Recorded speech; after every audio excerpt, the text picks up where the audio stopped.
Kamu cuma OB di sini, jangan sok tahu. Kerjamu cuma bikin kopi. Kerja yang benar atau akan kupecat. Kenapa anakku memanggilmu ayah? Kenapa bisa? Apa kamu mirip dengan ayahnya dulu? Dulu OB santri ini selalu dihina dan direndahkan oleh janda CEO cantik di kantornya. Tapi saat anak janda itu tiba-tiba memanggil ayah ke OB miskin, keadaan berubah drastis, ternyata. Halo sahabat, apa kabar kalian semua? Semoga dalam keadaan sehat dan bahagia ya. Sebelum masuk ke ceritanya silahkan absen terlebih dahulu ya. Kalian semua dari daerah mana saja? Jangan lupa juga untuk like dan subscribe video ini agar kalian semua tidak ketinggalan video-video menarik lainnya. Halo sobat. Coba bayangkan jika seorang janda CEO cantik yang sangat berkuasa, menghina habis-habisan dan menampar seorang OB miskin di perusahaannya sendiri karena dianggap kotor. Tapi ternyata, wanita itu melakukan kesalahan paling fatal dalam hidupnya. OB lusuh yang ia ludahi itu bukan sembarang orang. Dia adalah angel investor pemilik 80% saham perusahaan, sekaligus mantan suaminya yang dikira sudah mati. Bagaimana reaksi sang janda CEO saat tahu nyawa perusahaannya ada di ujung telunjuk OB yang baru saja ia injak-injak? Tonton terus video ini sampai habis untuk melihat plot twist paling memuaskan. Lobi utama gedung pencakar langit, Bintang Persada Group, berkilau memantulkan cahaya lampu kristal raksasa yang menggantung angkuh di langit-langit setinggi 20 meter. Lantai marmer impor dari pegunungan Carrara Italia itu nyaris tak bernoda, sebening kaca yang bisa memantulkan kesombongan siapa saja yang menginjaknya. Namun, bagi Gus Azam, setiap jengkal kemewahan ini hanyalah medan ujian kesabaran yang tak berujung. Laki-laki berusia 32 tahun itu menekan gagang pel dengan kedua tangan kasarnya, membiarkan otot-otot lengannya yang mengeras tersembunyi di balik seragam office bau biru kusam yang menegang. Seragam kebesaran itu sudah terlalu sering dicuci dan dijemur di bawah terik matahari, hingga serat-serat kainnya di bagian kerah tampak berserabut, merubah warnanya menjadi biru pucat yang menyedihkan. Aroma karbol lemon murahan yang menyengat bercampur dengan peluh masam yang menetes dari pelipisnya, menciptakan kontras yang sangat memalukan di tengah udara lobi yang biasanya disaring ketat oleh pendingin ruangan berteknologi tinggi. Di kepalanya, sebuah peci hitam yang ujungnya mulai memutih karena aus bertengger miring, menutupi sebagian rambut legamnya yang basah oleh keringat. Ujung pantofel bekasnya yang ternganga dan hanya direkatkan oleh lem murahan berdecit pelan setiap kali ia melangkah mundur, menarik kain pel kotor melintasi marmer. Namun, di balik penampilannya yang menyerupai gembel jalanan yang tersesat di Istana Raja, ada sebuah ketenangan luar biasa, ketenangan absolut yang bersemayam di dadanya. Di dalam saku celana bahan kasarnya yang kedodoran, jari-jari tangan kirinya tak pernah berhenti bergerak walau sedetik. Memutar butiran tasbih kayu kaukah kecil, menyerap segala amarah ke dalam zikir. Subhanallah, Alhamdulillah, Allahu Akbar. Bibir pucatnya berkomat kamit tanpa suara, menelan setiap lelah menjadi pahala, menyembunyikan identitas aslinya sebagai pewaris tunggal kerajaan bisnis pesantren Nusantara, sekaligus pemilik mutlak 80% saham tanah tempat gedung raksasa ini berpijak. Tepat pada pukul 8 pagi, ketenangan lobi yang hanya diisi oleh suara decit pel dan gemercik air kotor di dalam ember plastik merah tiba-tiba koyak secara brutal. Pintu putar kaca otomatis di pintu utama terbuka lebar, ditahan oleh dua petugas keamanan yang membungkuk 90 derajat. Udara pagi yang sejuk mendadak terasa membeku, mencekik paru-paru siapa saja yang berada di sana. Seketika, aroma karbol murahan yang mengelilingi Azam tergilas habis oleh keharuman parfum Baccarat Rouge yang pekat, elegan, dan mendominasi udara. Aroma itu bukan sekadar wewangian, melainkan sebuah proklamasi kekuasaan absolut. Suara ketukan hak tinggi Christian Louboutin bersol merah menghantam marmer dengan ritme yang tergesa dan angkuh, menggema ke seluruh penjuru lobi seperti detak jam kematian bagi siapapun yang berani menghalangi jalannya. Itu adalah Sarah. Sang janda CEO berusia 28 tahun yang kecantikannya mampu membuat pria manapun menahan napas dalam kekaguman, namun memiliki aura intimidasi sedingin es di dasar benua Antartika. Balutan blazer sutra putih tulang dan rok pensil hitam bermerek melekat sempurna pada tubuh rampingnya, memancarkan pesona kelas atas yang tak tersentuh. Di belakangnya, mengekor dengan postur membungkuk yang menjijikan, adalah Bram, sang direktur operasional. Pria berkemeja sutra licin dan berambut klimis bau pomade mahal itu terus mengoceh sambil memegang tablet, mencoba mencari perhatian sang ratu es dengan senyum menjilat. Sarah hanya membalasnya dengan tatapan lurus ke depan, kosong, arogan, dan tanpa sedikit pun belas kasih. Azam yang sedang membungkuk memeras kain pel di sudut jalur VIP, tak menyadari perubahan rute mendadak dari sang CEO. Dalam hitungan detik yang terasa melambat seperti slow motion, ujung sepatu hak tinggi seharga puluhan juta milik Sarah melangkah tanpa ragu ke atas petak marmer yang baru saja diusap basah oleh Azam. Permukaan yang licin itu membuat kaki Sarah sedikit tergelincir.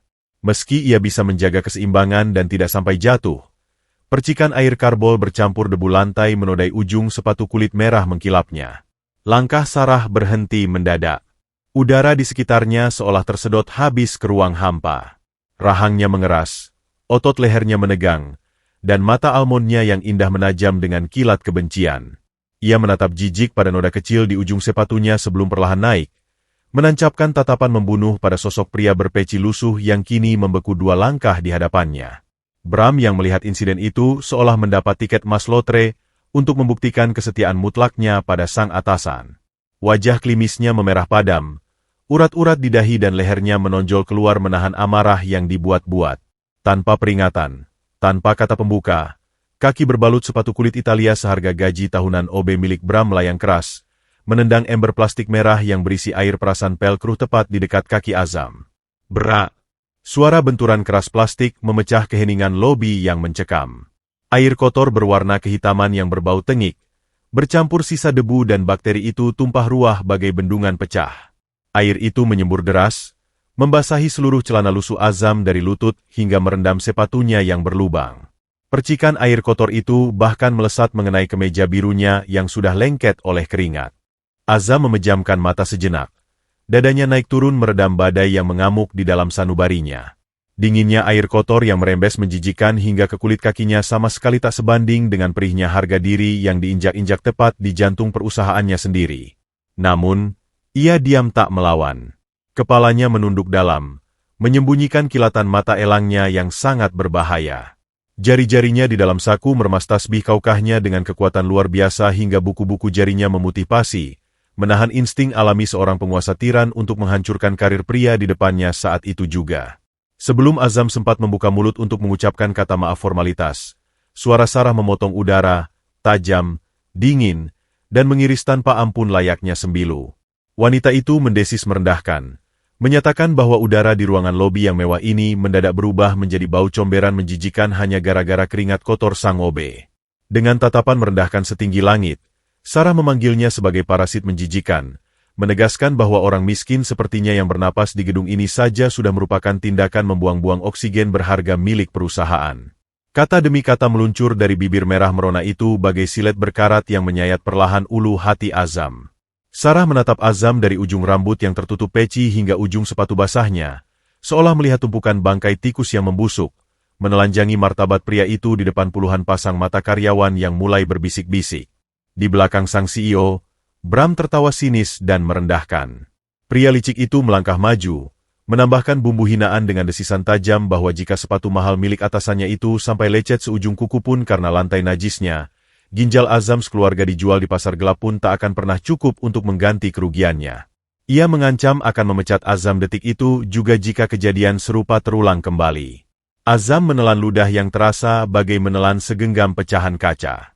Hatinya perih tak terkira, bukan karena hinaan murahan dari Bram si anjing penjilat, melainkan karena rentetan kata-kata kejam itu keluar dari mulut bibir Sarah.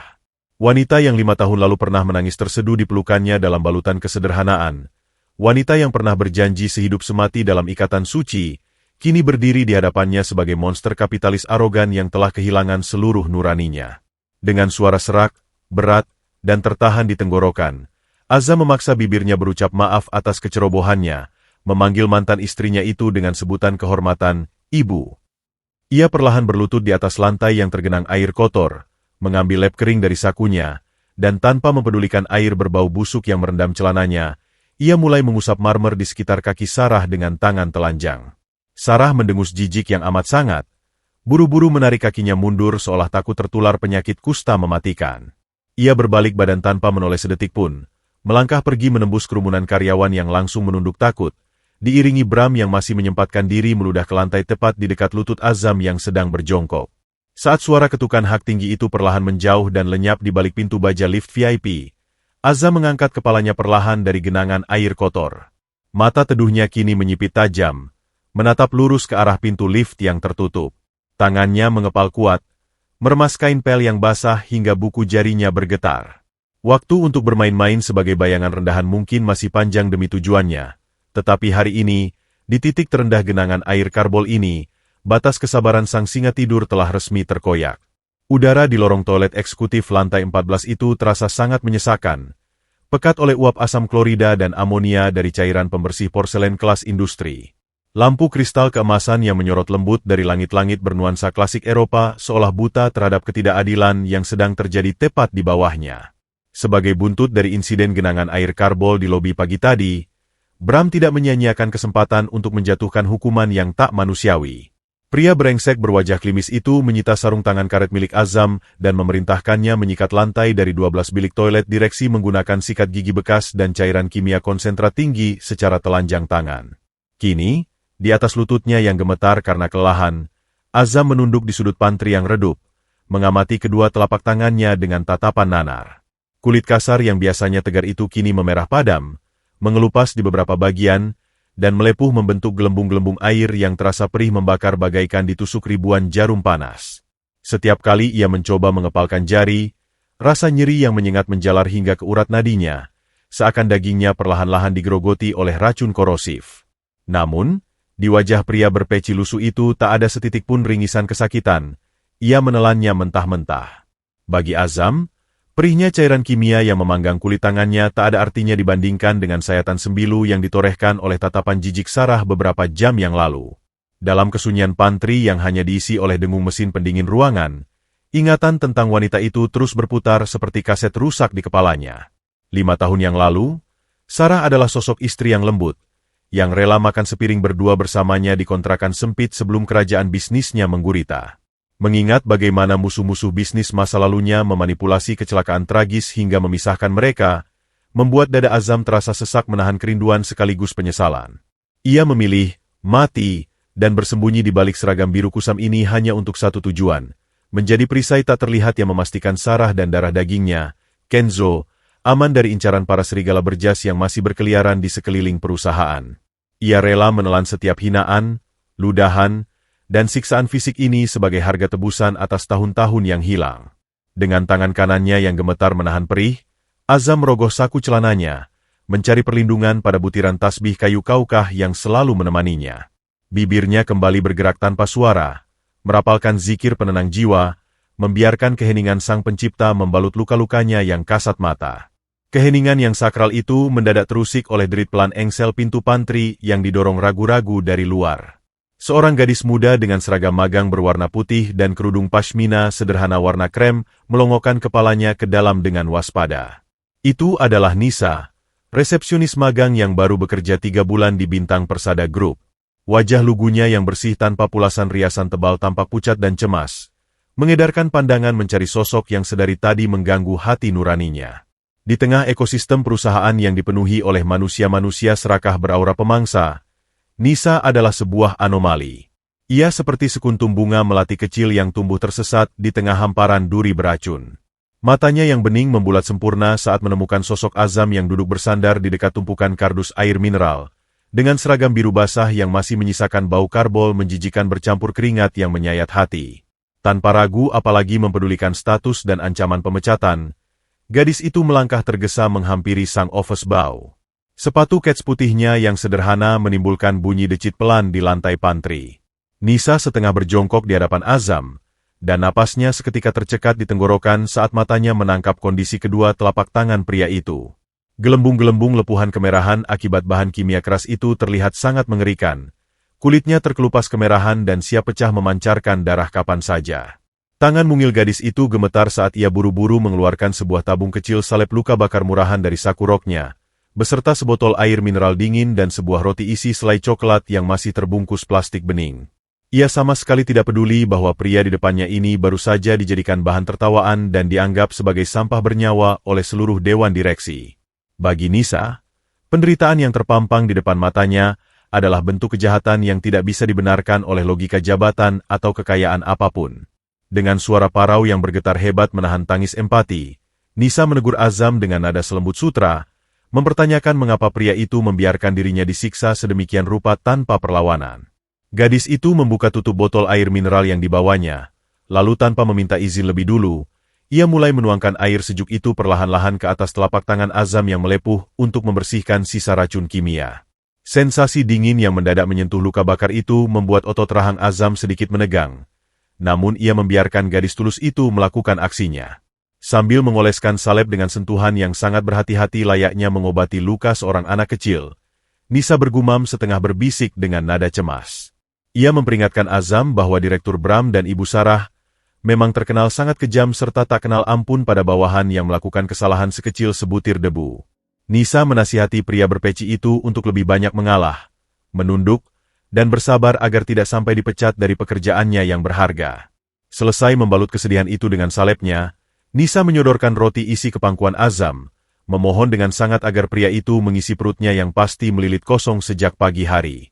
Ketulusan luar biasa yang memancar dari mata gadis kampung itu bagaikan tetesan embun pertama di padang pasir yang kerontang. Azam tertegun sejenak, menghentikan putaran tasbih di sakunya. Di balik penampilannya yang merana dan bau badannya yang tak karuan, sepasang mata elangnya menatap lurus ke arah gadis muda di hadapannya.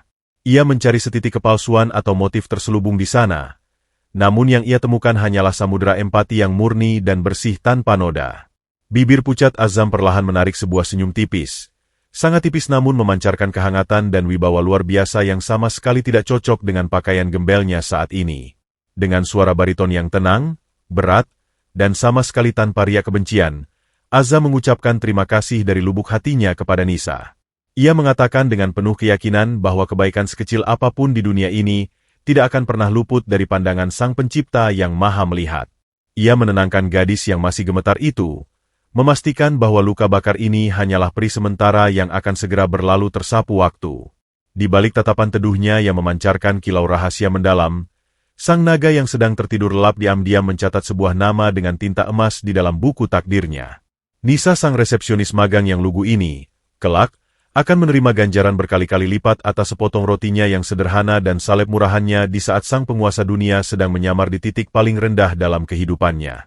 Matahari sore mulai condong ke ufuk barat, menembus kaca-kaca patri gedung bintang Persada Group dan melemparkan siluet-siluet panjang melintasi lantai marmer yang dingin.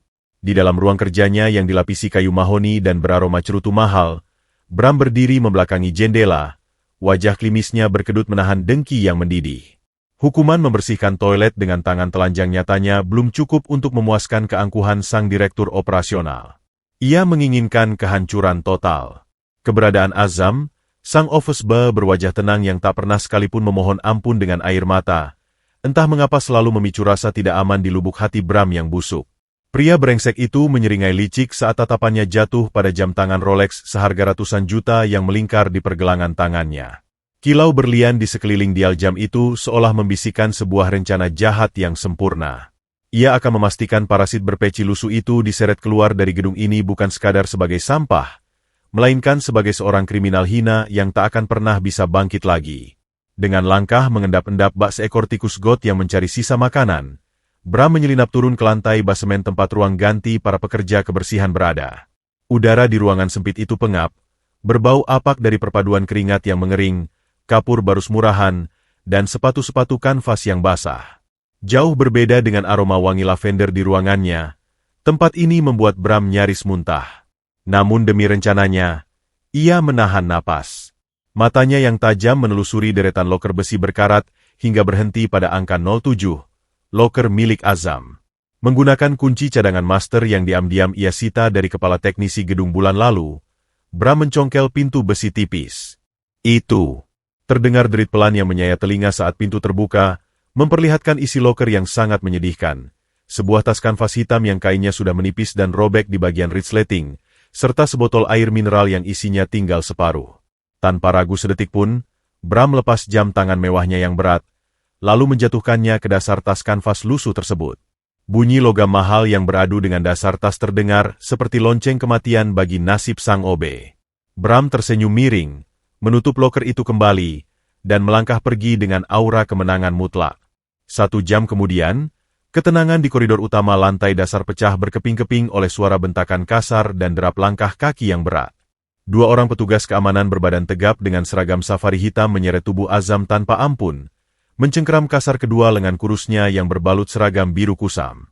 Azam yang saat itu sedang membawa kantong sampah hitam besar terpaksa melepaskan bawaannya, membiarkan kantong itu jatuh berdebum di atas karpet.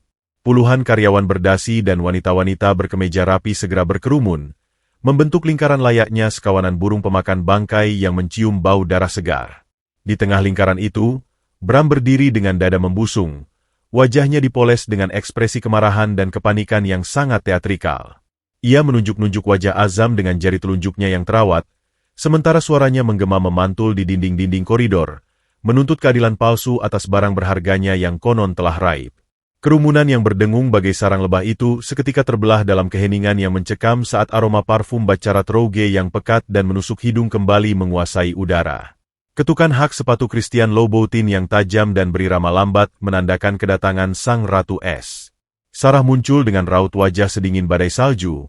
Mata almondnya memancarkan otoritas mutlak yang tak bisa dibantah oleh siapapun. Ia mengedarkan pandangan, menatap jijik pada sosok Azam yang kini dipaksa berlutut di atas karpet oleh kedua penjaga keamanan. Dengan nada suara yang rendah namun mampu mengiris gendang telinga, Sarah menuntut penjelasan atas keributan menjijikan yang telah mengotori sore harinya yang sibuk. Menyambut umpan tersebut dengan sigap, Bram melangkah maju dan mulai memuntahkan narasinya. Dengan suara lantang dan penuh penekanan, pria licik itu melaporkan bahwa jam tangan Rolex edisi terbatas miliknya, yang harganya setara dengan biaya hidup seluruh pekerja rendahan di gedung ini selama bertahun-tahun, telah hilang saat ia meninggalkannya di wastafel toilet eksekutif. Dan satu-satunya manusia berkasta rendah yang memiliki akses ke ruangan itu pada jam tersebut tak lain adalah pria berpeci bau di hadapan mereka. Bram menuntut agar keamanan segera menggeledah seluruh barang milik tersangka tanpa pengecualian, menuduh bahwa kemiskinan selalu melahirkan tabiat maling yang mendarah daging. Kepala keamanan yang sedari tadi sudah diperintah oleh Bram, datang setengah berlari dari arah lift basemen membawa tas kanvas hitam milik Azam yang robek resletingnya. Tanpa membuang waktu, pria berseragam itu membalikan tas tersebut di depan kaki Sarah. Berbagai barang sederhana jatuh berserakan, sebuah peci cadangan yang sudah pudar warnanya, sebuah buku dua kecil bersampul hijau yang lecek, dan pada akhirnya, terdengar bunyi klanting logam yang berat. Jam tangan bertahtakan berlian itu memantulkan cahaya lampu koridor yang terang benderang, tergeletak angkuh di antara barang-barang usang milik Azam. Napas para karyawan yang menonton tertahan seketika. Terdengar pekikan tertahan dari beberapa wanita, sementara tatapan menghakimi langsung mengarah bak ribuan panah beracun ke dada Azam. Bram tertawa sinis. Tawa yang menggetarkan udara dengan aura kejahatan murni. Ia menatap Azam dengan pandangan merendahkan yang tak terlukiskan, lalu melontarkan makian bahwa seekor tikus got selamanya akan menjadi tikus got. Sekadar diberi pekerjaan mulia membersihkan kotoran pun tidak akan pernah bisa mengubah insting binatangnya untuk mencuri barang berkilau. Bram mendesak Sarah untuk segera memanggil pihak kepolisian, menyeret parasit ini ke penjara bawah tanah yang paling gelap agar membusuk di balik jeruji besi, memisahkan selamanya kotoran ini dari lingkungan perusahaan yang suci. Mendengar bukti dan hasutan tersebut, kemarahan Sarah meledak dalam keheningan yang mematikan. Ia melangkah satu tindak lebih dekat ke arah Azam, menatap mantan suaminya itu dengan kebencian yang mengakar sangat dalam di dasar jiwanya. Dengan bibir gemetar menahan amarah, Sarah mendesiskan kalimat yang jauh lebih menyakitkan dari sekadar pukulan fisik. Wanita itu menyatakan bahwa ia sudah sejak lama tahu betapa menjijikannya mental orang-orang miskin yang bersembunyi di balik atribut keagamaan, namun menyadari bahwa pria ini berani mencuri di dalam rumahnya sendiri adalah sebuah penghinaan tak termaafkan. Sarah menegaskan dengan nada suara sedingin es, bahwa ia akan menggunakan seluruh kekayaan dan kekuasaannya untuk memastikan Azam dikurung di penjara paling kejam, di mana pria rendahan sepertinya akan menyadari bahwa harga dirinya tak lebih berharga dari debu di bawah sol sepatunya. Di tengah badai caci maki dan tatapan penuh kebencian itu, Gus Azam tetap bergeming. Tak ada sebutir pun keringat dingin kepanikan yang menetes dari pelipisnya. Tangan kirinya yang masih tersembunyi di dalam saku celana, yang kulitnya melepuh parah akibat cairan kimia pagi tadi, menggenggam erat tasbih kayu kaukahnya. Ia menatap lurus ke arah jam tangan mewah di lantai, lalu perlahan mengangkat pandangannya untuk menatap langsung ke dalam mata Sarah. Ada sebuah keheningan absolut dalam tatapan pria itu, sebuah ketenangan samudera yang menyimpan palung tak berdasar. Di dalam batinnya, Azam bisa saja membeli pabrik jam tangan Swiss itu beserta seluruh perusahaan Sarah detik ini juga. Namun, dengan suara bariton yang teramat tenang dan tanpa sedikit pun getar ketakutan, Azam memecah keheningan koridor. Ia mengatakan bahwa emas murni akan tetap bersinar meskipun dibenamkan ke dalam lumpur comberan yang paling pekat, dan kebohongan yang dirancang dengan kemewahan pada akhirnya hanya akan membakar tangan penciptanya sendiri. Ia mempersilakan mereka memanggil polisi, karena kebenaran tak pernah takut pada ancaman jeruji besi manapun. Tantangan hening dari sang naga yang tertidur itu membuat bulu kuduk beberapa orang di sana meremang, menyisakan misteri pekat di tengah fitnah yang menyala-nyala. Ketegangan di gedung bintang persada grup sore itu belumlah mereda. Sementara pihak amanan masih menunggu kedatangan pihak berwajib yang entah mengapa tertunda, akibat sebuah intervensi misterius di tingkat petinggi kepolisian daerah, Azam dipaksa kembali bekerja. Ia ditempatkan di area lobi utama yang paling luas, diawasi bagai pesakitan yang siap dieksekusi kapan saja. Pria itu menyapu lantai marmer di dekat pilar-pilar raksasa, menahan perih yang teramat sangat di kedua telapak tangannya yang melepuh. Luka bakar akibat bahan kimia itu kini bergesekan langsung dengan gagang sapu kayu yang kasar, mengalirkan sensasi nyeri yang membuat urat-urat di lehernya menegang. Namun, wajah berbalut peci lusuh itu tetap setenang telaga tanpa riak. Dalam keheningan batinnya, ia tak memikirkan ancaman penjara yang dirancang oleh Bram, karena dengan satu panggilan telepon saja, ia bisa meratakan gedung ini rata dengan tanah. Pikirannya justru melayang pada satu-satunya alasan mengapa ia masih bertahan dalam penderitaan yang hina ini. Lamunan hening Azam seketika terhenti ketika pintu kaca otomatis di ujung lobi bergeser terbuka. Udara sore yang hangat berhembus masuk, membawa serta dua sosok yang langsung menyita seluruh perhatian dan menghentikan detak jantung sang office boy selama sekian milidetik. Sosok pertama adalah seorang pengasuh berseragam merah muda yang sibuk menempelkan ponsel pintar ke telinganya, tertawa cekikikan tanpa mempedulikan sekeliling. Dan di sebelahnya, berjalan dengan langkah-langkah kecil yang gontai, adalah Kenzo. Bocah laki-laki berusia 5 tahun itu mengenakan setelan Gucci mini yang harganya menyamai gaji tahunan para karyawan di gedung ini, namun kemewahan itu tak mampu menutupi aura kesedihan yang membalut tubuh mungilnya. Mata bulatnya yang menawan tampak kosong, redup, dan tak memancarkan keceriaan layaknya anak-anak sebayanya. Kenzo adalah penderita mutisme selektif. Sebuah trauma psikologis mendalam membuatnya mengunci rapat pita suaranya, menolak untuk mengucapkan satu patah kata pun sejak ia berusia 2 tahun. Dunia bocah itu adalah dunia yang hening, sedingin dan sesepi istana ibunya. Melihat darah dagingnya sendiri berjalan dalam jarak kurang dari 20 meter, cengkeraman Azam pada gagang sapu mengerat hingga buku jarinya memutih pasi. Ada dorongan insting purba yang meledak-ledak di dadanya, sebuah kerinduan tak tertahankan untuk berlari, merengkuh tubuh mungil itu, dan menghirup aroma rambutnya yang selalu ia impikan dalam setiap sujud sepertiga malamnya. Namun, ia memaku kakinya ke lantai. Ia hanyalah bayangan, seorang OB miskin yang dituduh pencuri, yang tak memiliki hak sedikitpun untuk menyapa sang pangeran kecil pewaris tahta. Azam hanya bisa mengawasi dengan tatapan elangnya, mengikuti setiap gerak-gerik lambat Kenzo yang mulai terlepas dari pengawasan sang pengasuh. Wanita ceroboh itu justru duduk di sofa tunggu, terlalu asyik bergosip di telepon hingga tak menyadari anak asuhnya berjalan menjauh menuju area eskalator utama yang menjulang curam menyambungkan lantai dasar dengan area mezzanine. Eskalator raksasa itu bergerak tanpa henti. Lempengan logamnya berderit mekanis seperti rahang monster logam yang siap menelan apa saja. Kenzo, yang tertarik pada pantulan cahaya lampu di pegangan kaca eskalator, melangkah ragu-ragu menaiki undakan pertama. Namun, karena kakinya yang masih kecil dan keseimbangannya yang belum sempurna, sepatu mahalnya tersandung tepat di bibir undakan logam bergerigi yang terus bergerak naik. Tubuh mungil itu kehilangan keseimbangan, terhuyung ke belakang dengan posisi kepala mengarah langsung ke lantai marmer yang keras membatu. Semuanya terjadi dalam kedipan mata, sebuah tragedi mematikan yang siap merenggut nyawa di tengah kelengahan semua orang.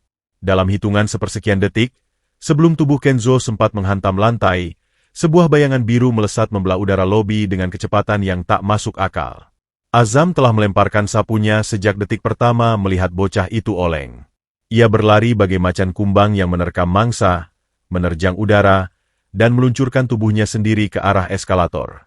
Kedua lengan Azam yang terbalut seragam kusa menjulur ke depan, menangkap tubuh Kenzo tepat saat bocah itu nyaris membentur logam tajam. Akibat momentum yang sangat besar, punggung Azam menghantam keras ujung undakan eskalator berulang kali saat mesin itu terus menyeret mereka naik. Bunyi benturan tulang beradu dengan logam terdengar mengerikan. Namun lengan kokoh pria itu mengunci tubuh Kenzo dalam sebuah pelukan pelindung yang tak tertembus. Telapak tangan Azam yang melepuh parah tergesek hebat oleh tepian baja eskalator, memecahkan gelembung-gelembung luka bakarnya, membuat darah segar merembes menodai seragam birunya. Namun, tak ada satupun erangan yang keluar dari bibir pucat sang ayah. Ia hanya fokus melindungi kepala kecil di dekapannya. Eskalator akhirnya dihentikan secara darurat oleh petugas keamanan yang panik. Di atas anak tangga logam yang dingin, Azam terengah-engah. Nafasnya memburu, keringat dingin membasahi pelipisnya, bercampur dengan rasa nyeri yang meledak di seluruh saraf punggung dan tangannya. Ia menunduk, menatap wajah Kenzo yang pucat pasi dalam pelukannya. Bocah 5 tahun itu tidak menangis. Ia hanya menatap lekat-lekat ke dalam mata teduh pria berpeci di hadapannya. Dalam keheningan yang ajaib, Kenzo mengangkat tangan mungilnya, menyentuh rahang keras Azam yang bergetar. Tidak ada rasa jijik terhadap bau keringat atau aroma karbol yang menempel di tubuh sang penolong. Hanya ada sebuah tatapan kerinduan yang tak terucapkan, seolah jiwa kecil itu mengenali pelukan hangat yang selama ini hilang dari hidupnya.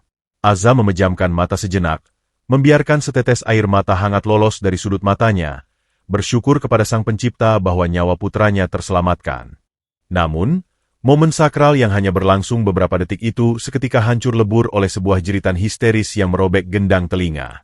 Sarah, yang baru saja turun dari lift eksekutif bersama asistennya, melihat adegan itu dengan mata membelalak penuh kengerian yang segera berubah menjadi amarah iblis. Janda CEO itu berlari menerobos kerumunan dengan wajah memerah padam. Hak tinggi sepatunya mengentak lantai dengan brutal. Setibanya di sana, tanpa menanyakan apa yang sebenarnya terjadi, Sarah langsung merenggut tubuh Kenzo secara kasar dari pelukan Azam, mendekap erat anaknya seolah baru saja diselamatkan dari cengkeraman binatang buas yang menjijikan. Sebelum Azam sempat bangkit berdiri dengan punggungnya yang berdenyut nyeri, sebuah tamparan keras mendarat telak di pipi kirinya. Plak! Suara tamparan itu bergema sangat keras ke seluruh penjuru lobi, membungkam setiap mulut yang menyaksikannya. Kepala Azam terlempar ke samping. Udara di sekitarnya seakan membeku. Rasa panas dan kebas menjalar cepat di kulit wajahnya, meninggalkan cetakan 5 jari yang perlahan memerah di atas kulit kasarnya. Namun, tamparan fisik itu tak seberapa dibandingkan dengan bisa mematikan yang disemburkan oleh bibir wanita yang paling ia cintai. Dengan napas memburu dan mata menyalang penuh kebencian, Sarah menuding wajah Azam sambil melontarkan kalimat yang merobek seluruh harga diri pria itu. Ia mendesis tajam, menghardik Azam dengan makian bahwa tangan kotor, penyakitan, dan bau sampah miliknya sama sekali tidak pantas menyentuh sehelai rambut pun dari tubuh putranya yang berharga. Sarah mengutuk pria itu sebagai parasit pembawa kuman, menuduhnya sengaja mencari celah untuk mencelakai Kenzo setelah gagal mencuri barang mewah di perusahaan ini. Wanita itu berteriak kepada pihak keamanan untuk segera mensterilkan Kenzo dari kotoran menjijikan yang menempel dari pelukan sang OB. Setiap kata yang meluncur seakan menjadi paku berkarat yang ditancapkan bertubi-tubi ke dada Azam. Pria itu perlahan menoleh, menatap lurus ke arah Sarah. Darah segar menetes perlahan dari telapak tangannya yang robek ke atas lantai marmer, sementara tangan kanannya di dalam saku meremas erat tasbih kaukahnya hingga urat-urat nadinya bermunculan. Di balik mata teduhnya yang hening menelan amarah, sang singa tidur mengukir sebuah janji. Tamparan ini adalah batas akhir dari sebuah pengampunan. Udara di lobi utama Bintang Persada Group seolah membeku menjadi serpihan es tajam yang menyayat kulit siapa saja yang bernapas di dalamnya. Gema tamparan keras yang mendarat dari tangan Sarah ke pipi Gus Azam masih berdenging panjang di telinga puluhan pasang mata yang mematung menyaksikan tragedi tersebut. Di atas lantai marmer impor yang biasanya tanpa noda itu, ceceran darah segar merembes perlahan dari telapak tangan Azam yang dagingnya terkoyak akibat bergesekan dengan tepian baja eskalator. Darah itu menetes, menciptakan genangan kecil kemerahan yang sangat kontras dengan kilau kemewahan tak bertepi di sekitarnya. Namun, pria berpeci kusam itu tak bergeming sedikitpun. Wajahnya yang kebas dan memerah akibat hantaman tak masuk akal dari mantan istrinya itu hanya menunduk dalam, menyembunyikan badai dahsyat yang mulai mengamuk di dasar jiwanya. Nafasnya berhembus berat, memompa keluar udara yang terasa sesak oleh perpaduan aroma anyir darahnya sendiri, keringat masam yang menempel di seragam birunya, dan semerbak wangi parfum Bacarat Rouge dari tubuh Sarah yang mencekik tenggorokan. Di hadapannya, Sarah memeluk tubuh kecil Kenzo dengan sangat protektif, menatap Azam dengan sorot mata yang seolah meludahi setiap sisa harga diri sang office boy, menganggapnya lebih rendah dari bakteri pembawa wabah mematikan. Di tengah keheningan yang mencekik rongga dada dan menghisap seluruh oksigen di ruangan itu, sebuah suara decit sepatu kets mungil yang melangkah tergesa-gesa memecah ketegangan. "Nisa, Resepsionis magang yang sedari tadi berdiri mematung di dekat meja informasi kayu mahoni, tak lagi mampu membendung air mata keadilannya yang mendesak keluar. Gadis berkerudung pashmina krem itu baru berusia 21 tahun, berasal dari desa terpencil, dan sangat membutuhkan gaji bulanannya untuk menghidupi panti asuhan tempat ia dibesarkan. Akal sehatnya menjerit, memperingatkan bahwa satu langkah saja ia mencampuri urusan ini, masa depannya di perusahaan raksasa ini akan hancur lebur menjadi debu. Namun, hatinya yang selembut sutra hancur berkeping-keping melihat pemandangan biadab di depan matanya. Pria parubaya yang baru saja ia obati tangannya karena siksaan bahan kimia, kini diinjak-injak martabatnya di depan umum, tepat setelah pria itu mengorbankan nyawa dan darahnya sendiri untuk menyelamatkan nyawa seorang balita yang tak berdosa. Mengabaikan seluruh rasa takut yang membuat lututnya gemetar hebat, Nisa menerobos barisan petugas keamanan berseragam safari hitam. Wajah lugunya pucat pasi, namun tekad yang menyala di matanya mengalahkan segala ancaman duniawi. Dengan napas terengah-engah, gadis itu menempatkan dirinya tepat di antara tubuh tegap Azam yang masih menunduk dan tatapan membunuh Sarah. Suara Nisa bergetar parau, pecah menahan tangis yang menyesakkan dada saat ia bersuara lantang untuk memohon keadilan. Dengan bibir yang pucat pasi, gadis itu memohon kepada sang janda CEO untuk sejenak membuka mata batinnya yang telah dibutakan oleh harta, menjelaskan dengan nada memelas bahwa pria berbalut seragam kusam di belakangnya ini bukanlah penjahat atau parasit pembawa penyakit. Nisa memohon agar Sarasudi melihat ceceran darah di lantai marmer itu, bersaksi bahwa sang office boy baru saja mempertaruhkan nyawanya sendiri, membiarkan punggung dan tangannya dihantam mesin eskalator demi mencegah kepala pangeran kecil itu hancur berkeping-keping. Gadis itu terisak, mempertanyakan mengapa ketulusan yang mempertaruhkan nyawa justru dibalas dengan tamparan kebencian yang begitu buta. Penjelasan tulus yang meluncur penuh keputusasaan dari bibir Nisa nyatanya tak sedikit pun mencairkan kebekuan di hati Sarah. Sang Ratu Es justru mengerutkan dahi dengan raut wajah jijik yang teramat sangat, merasa terhina karena seorang bawahan kasta paling bawah, seorang anak magang bau kencur, berani-beraninya menceramahi dan mengoreksi tindakannya di depan puluhan pasang mata karyawannya sendiri. Bagi Sarah, kebenaran dari mulut orang miskin hanyalah alibi manipulatif yang merusak tatanan kelas sosial yang ia agungkan. Sebelum Sarah sempat membuka bibir merah meronanya untuk memuntahkan bisa arogansi, Bram menyela dengan kesigapan seekor predator kelaparan. Direktur operasional berwajah klimis itu melihat insiden ini sebagai panggung emas untuk membuktikan loyalitas mutlaknya kepada sang majikan, sekaligus melampiaskan kebenciannya yang tak beralasan pada Azam. Ia melangkah maju dengan dada membusung pongah. Wajahnya ditekuk dalam ekspresi kemarahan buas yang sangat teatrikal. Tanpa secercah pun rasa malu, Bram membentak Nisa dengan suara yang menggelegar ke seluruh penjuru lobi, mempertanyakan kewarasan gadis ingusan itu karena berani membela seorang maling berkedok pahlawan kesiangan. Pria brengsek itu menuding wajah Nisa, menuduhnya telah bersekongkol dengan Azam untuk menciptakan skenario kecelakaan palsu demi mencari muka di depan CEO. Belum sempat Nisa menarik napas untuk menyangkal fitnah keji tersebut, kekejaman yang sesungguhnya terjadi. Bram, pria dewasa dengan postur tinggi besar itu, mengayunkan tangan kanannya yang dihiasi cincin emas tebal ke udara. Ia menarik tangannya jauh ke belakang sebelum melayangkannya dengan kecepatan penuh, membelah udara dengan suara mendesing yang mengerikan. Buk! Sebuah tamparan yang jauh lebih brutal, kejam, dan tak bermoral mendarat telak di wajah lembut sang malaikat tak bersayap. Hantaman itu begitu keras hingga menggema di langit-langit lobi yang menjulang. Kekuatan pukulan pria dewasa itu meremukkan keseimbangan Nisa.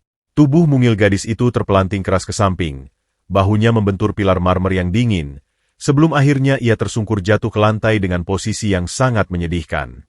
Pekikan tertahan lolos serentak dari bibir para karyawan wanita yang menonton dengan wajah ngeri. Kerudung pashmina krem Nisa terlepas berantakan. Gadis lugu itu menahan napas, memegangi pipinya yang seketika membengkak ungu. Dari sudut bibirnya yang sobek akibat benturan cincin emas Bram, mengalir darah segar yang menetes, jatuh menodai seragam putihnya yang bersih. Air mata kesakitan mengalir deras membasahi pipinya yang memar. Matanya berkaca-kaca menahan nyeri yang berdenyut hebat hingga ke pelipis. Namun tak ada satupun manusia di lobi megah itu yang berani melangkah maju untuk merengkuhnya. Bram justru tertawa sinis melihat penderitaan gadis itu, merapikan kerah kemeja sutranya seraya mendesiskan ancaman mematikan bahwa hari ini juga, Nisa dan tikus got berpeci itu akan ditendang keluar dari gedung ini untuk membusuk di jalanan sebagai gelandangan tanpa masa depan. Di detik yang persis sama, saat setetes darah pertama dari bibir Nisa jatuh menyentuh dinginnya lantai marmer, Atmosfer di seluruh lobi mendadak berubah drastis secara mengerikan. Suhu ruangan seolah anjlok 10 derajat di bawah titik beku. Gus Azam, yang selama ini mampu menelan setiap hinaan, siksaan fisik, dan ludahan yang ditujukan pada dirinya sendiri tanpa sedikit pun membalas, tak lagi bisa menahan gejolak di dadanya. Batas toleransinya hancur seketika saat melihat gadis tulus yang memberinya roti dan membalut lukanya, kini berdarah demi membelanya dari ketidakadilan. Genggaman tangan kiri Azam yang tersembunyi di dalam saku celana mengerat dengan kekuatan destruktif yang tak terbayangkan. Kerak, tali benang sutra tebal yang merangkai tasbih kayu kaukahnya putus ketika, menumpahkan puluhan butir kayu suci itu berhamburan ke dasar sakunya. Pria berpeci kusam itu perlahan mengangkat wajahnya dari tundukan panjangnya. Sepasang mata elangnya, yang selama ini teduh dan penuh kedamaian zikir, kini terbuka lebar. Sorot matanya berubah 180 derajat, memancarkan aura membunuh yang sangat pekat, aura seorang penguasa absolut yang sangat dingin dan mematikan. Sang singa tidur, pewaris tunggal kerajaan bisnis Nusantara yang telah lama menyembunyikan taringnya di balik balutan seragam lusuh itu, akhirnya benar-benar terbangun. Rahangnya mengeras dengan urat leher yang berdenyut marah. Ia menatap lekat ke arah Bram dan Sarah bergantian, bersiap membumi hanguskan setiap pilar kesombongan yang berdiri menantangnya hari ini juga. Suasana lobi bintang Persada Group mendadak sunyi bagaikan kuburan tua yang dihantam badai salju. Suara isak tangis Nisa yang tersungkur di marmer dingin dengan darah menetes dari bibirnya menjadi satu-satunya bunyi yang membelah keheningan yang mencekik itu. Bram masih berdiri dengan gaya angkuh, memegang tangannya yang baru saja menghantam wajah gadis magang tersebut, sementara Sarah mendekap Kenzo semakin erat, seolah-olah trauma dan ketakutan yang terpancar dari mata anaknya bisa dihapus dengan sikap arogannya. Namun, tidak ada satu orang pun di ruangan megah itu yang menyadari perubahan atmosfer yang terjadi pada sosok pria berpeci lusuh yang berdiri 2 meter di belakang Nisa. Gus Azam tidak lagi menundukkan kepalanya. Pria itu berdiri tegak secara perlahan, meluruskan tulang punggungnya yang selama ini sengaja dibungkukan demi mempertahankan penyamaran sebagai seorang pekerja rendahan. Setiap gerak tubuhnya kini tidak lagi mencerminkan kepasrahan seorang kuli, melainkan wibawa tak terbantahkan dari seorang penguasa sejati yang baru saja melangkah keluar dari bayang-bayang. Mata elangnya yang kini terbuka lebar memancarkan kilat dingin yang begitu tajam, hingga mampu membekukan darah siapa saja yang menatapnya. Tatapan teduh penuh kesabaran yang biasanya ia tunjukkan saat berzikir telah lenyap tanpa bekas, berganti dengan aura intimidasi absolut yang membuat udara di sekitar lobi terasa sangat berat dan menekan dada. Azam melangkah satu tindak ke depan. Langkah kakinya yang beralaskan pantofel bekas dan basah oleh air karbol itu tidak lagi berdecit pasrah, melainkan berdentang mantap, menggetarkan lantai marmer seolah bumi sedang menyambut kebangkitan rajanya. Tanpa mengindahkan Bram yang mulai mengeringkan senyum sinisnya karena merasa aneh dengan perubahan sikap Azam, pria itu berlutut di samping Nisa. Dengan sentuhan yang teramat lembut dan penuh kehormatan, Azam merengkuh bahu Nisa yang gemetar hebat, membantu gadis yang wajahnya membengkak itu untuk berdiri secara perlahan. Dengan suara bariton yang sangat dalam, berat, dan tenang tanpa sedikit pun getaran emosi murahan, Azam berbisik lembut di dekat telinga Nisa yang masih terisak. Ia menenangkan gadis tulus itu, memastikan bahwa tidak ada satu tetes pun darah yang keluar dari bibirnya hari ini yang akan terbuang sia-sia. Azam berjanji bahwa setiap luka, setiap hinaan, dan setiap tetes air mata yang jatuh di lantai dingin ini akan dibayar tuntas dengan mahkota kehormatan yang tak akan pernah bisa dibayangkan oleh manusia-manusia jahat di ruangan ini. Nisa menatap Azam dengan mata membelalak penuh kebingungan. Di balik wajah berdebu dan seragam kusam sang office boy, gadis itu tidak lagi melihat sosok OB yang lemah dan merana, melainkan melihat aura seorang pahlawan agung yang memancarkan kewibawaan tingkat tertinggi.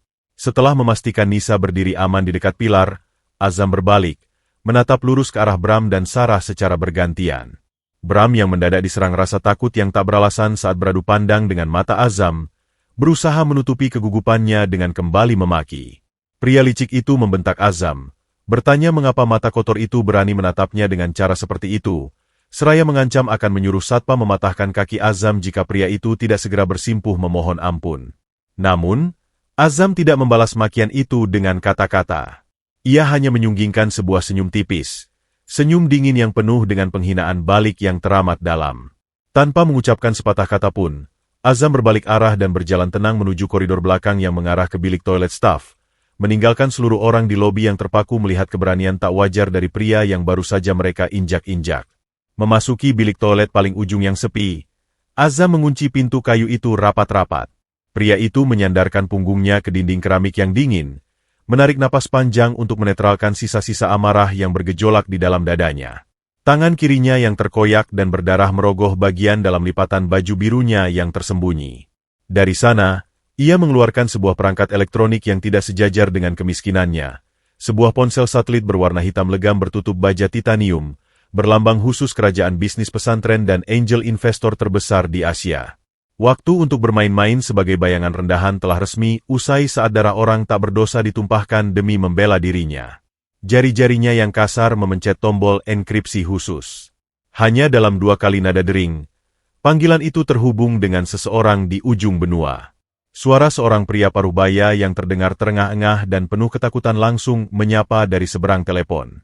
Itu adalah pengacara utama sekaligus kepercayaan keluarga besar Gus Azam yang memegang otoritas hukum atas 80% saham Bintang Persada Group. Azam tidak memberi ruang untuk basa-basi. Dengan nada suara dingin yang sanggup meruntuhkan mental lawan, Azam memerintahkan sang pengacara untuk membekukan seluruh aset operasional perusahaan, menyiapkan dokumen akuisisi total, dan mengerahkan seluruh tim audit forensik untuk membongkar kejahatan penggelapan dana yang dilakukan oleh Bram dalam kurun waktu 3 tahun terakhir. Ia memberi batas waktu hingga besok malam, pada puncak acara pesta ulang tahun perusahaan, untuk membawa seluruh berkas kejatuhan para antagonis ke hadapannya. Dari seberang telepon, sang pengacara menjawab dengan nada gemetar penuh kepatuhan absolut, menegaskan bahwa perintah sang penguasa akan dilaksanakan tanpa celah sekecil apapun. Azam mematikan sambungan ponsel satelitnya, lalu menyimpannya kembali ke tempat tersembunyi. Ia melangkah ke depan wastafel, membasuh wajahnya yang memar akibat tamparan Sarah menggunakan air dingin. Saat ia menatap cermin di hadapannya, bayangan pria berpeci lusuh itu telah sepenuhnya berganti menjadi sosok dingin yang siap menjatuhkan hukuman tak terbantahkan. Pintu jeratan takdir telah terbuka, dan besok malam, di depan ratusan tamu terhormat, panggung sandiwara kejam Sarah dan Bram akan berubah menjadi neraka penyesalan yang tak akan pernah bisa disembuhkan. Kemilau ribuan kristal lampu chandelier raksasa yang menggantung megah di langit-langit ballroom Hotel Bintang 5 Grand Horizon memantulkan cahaya keemasan, menciptakan atmosfer kemewahan yang menyilaukan mata siapa saja yang memandangnya. Malam itu adalah perayaan ulang tahun emas Bintang Persada Group yang ke-10, sebuah malam pameran kekuasaan, gengsi, dan kapitalisme paling telanjang di ibu kota. Udara di dalam ruangan luas berkarpet tebal itu dipenuhi oleh desiran gaun sutra haute couture bermerek internasional, aroma parfum mewah yang menguar dari tubuh para konglomerat, serta dentingan gelas kristal berisi champagne mahal yang beradu diiringi alunan musik klasik gesek yang lembut. Di atas panggung utama yang dilapisi bludru merah, Sarah berdiri anggun mengenakan gaun malam tanpa lengan berwarna perak berkilau yang memeluk tubuh indahnya dengan sempurna. Senyum manis berkelas tersungging di bibir merah meronanya, menyambut puluhan tamu VIP, investor asing, dan para mitra bisnis yang antusias menjilat kesuksesannya. Namun, di balik topeng kesempurnaan dan tawa ramah yang ia tebarkan ke segala arah, tidak ada yang tahu bahwa jantung wanita itu berdegup kencang oleh sisa-sisa paranoia akibat bayang-bayang tatapan tajam sang OB lusuh beberapa hari lalu. Sebuah bayangan yang terus menghantui pikirannya meski ia berusaha keras menepisnya dengan tenggelam dalam kemegahan malam ini. Di sudut paling gelap dekat pintu layanan catering, jauh dari sorot lampu sorot panggung utama, Gus Azam berdiri diam membeku. Pria itu dipaksa oleh Bram untuk mengenakan seragam pelayan tambahan, kemeja putih dengan rompi hitam yang sudah usang dan kekecilan di bagian bahunya, serta celana kain hitam yang mengantung di atas mata kakinya. Kulit kedua telapak tangannya yang baru saja mulai mengering dari luka bakar akibat cairan kimia kini, harus kembali memegang nampan perak berat berisi puluhan gelas wine. Setiap kali ia melangkah, gesekan nampan logam itu mengirimkan gelombang rasa nyeri yang menusuk hingga ke tulang belakangnya, memperingatkan bahwa bekas luka itu belum sepenuhnya pulih.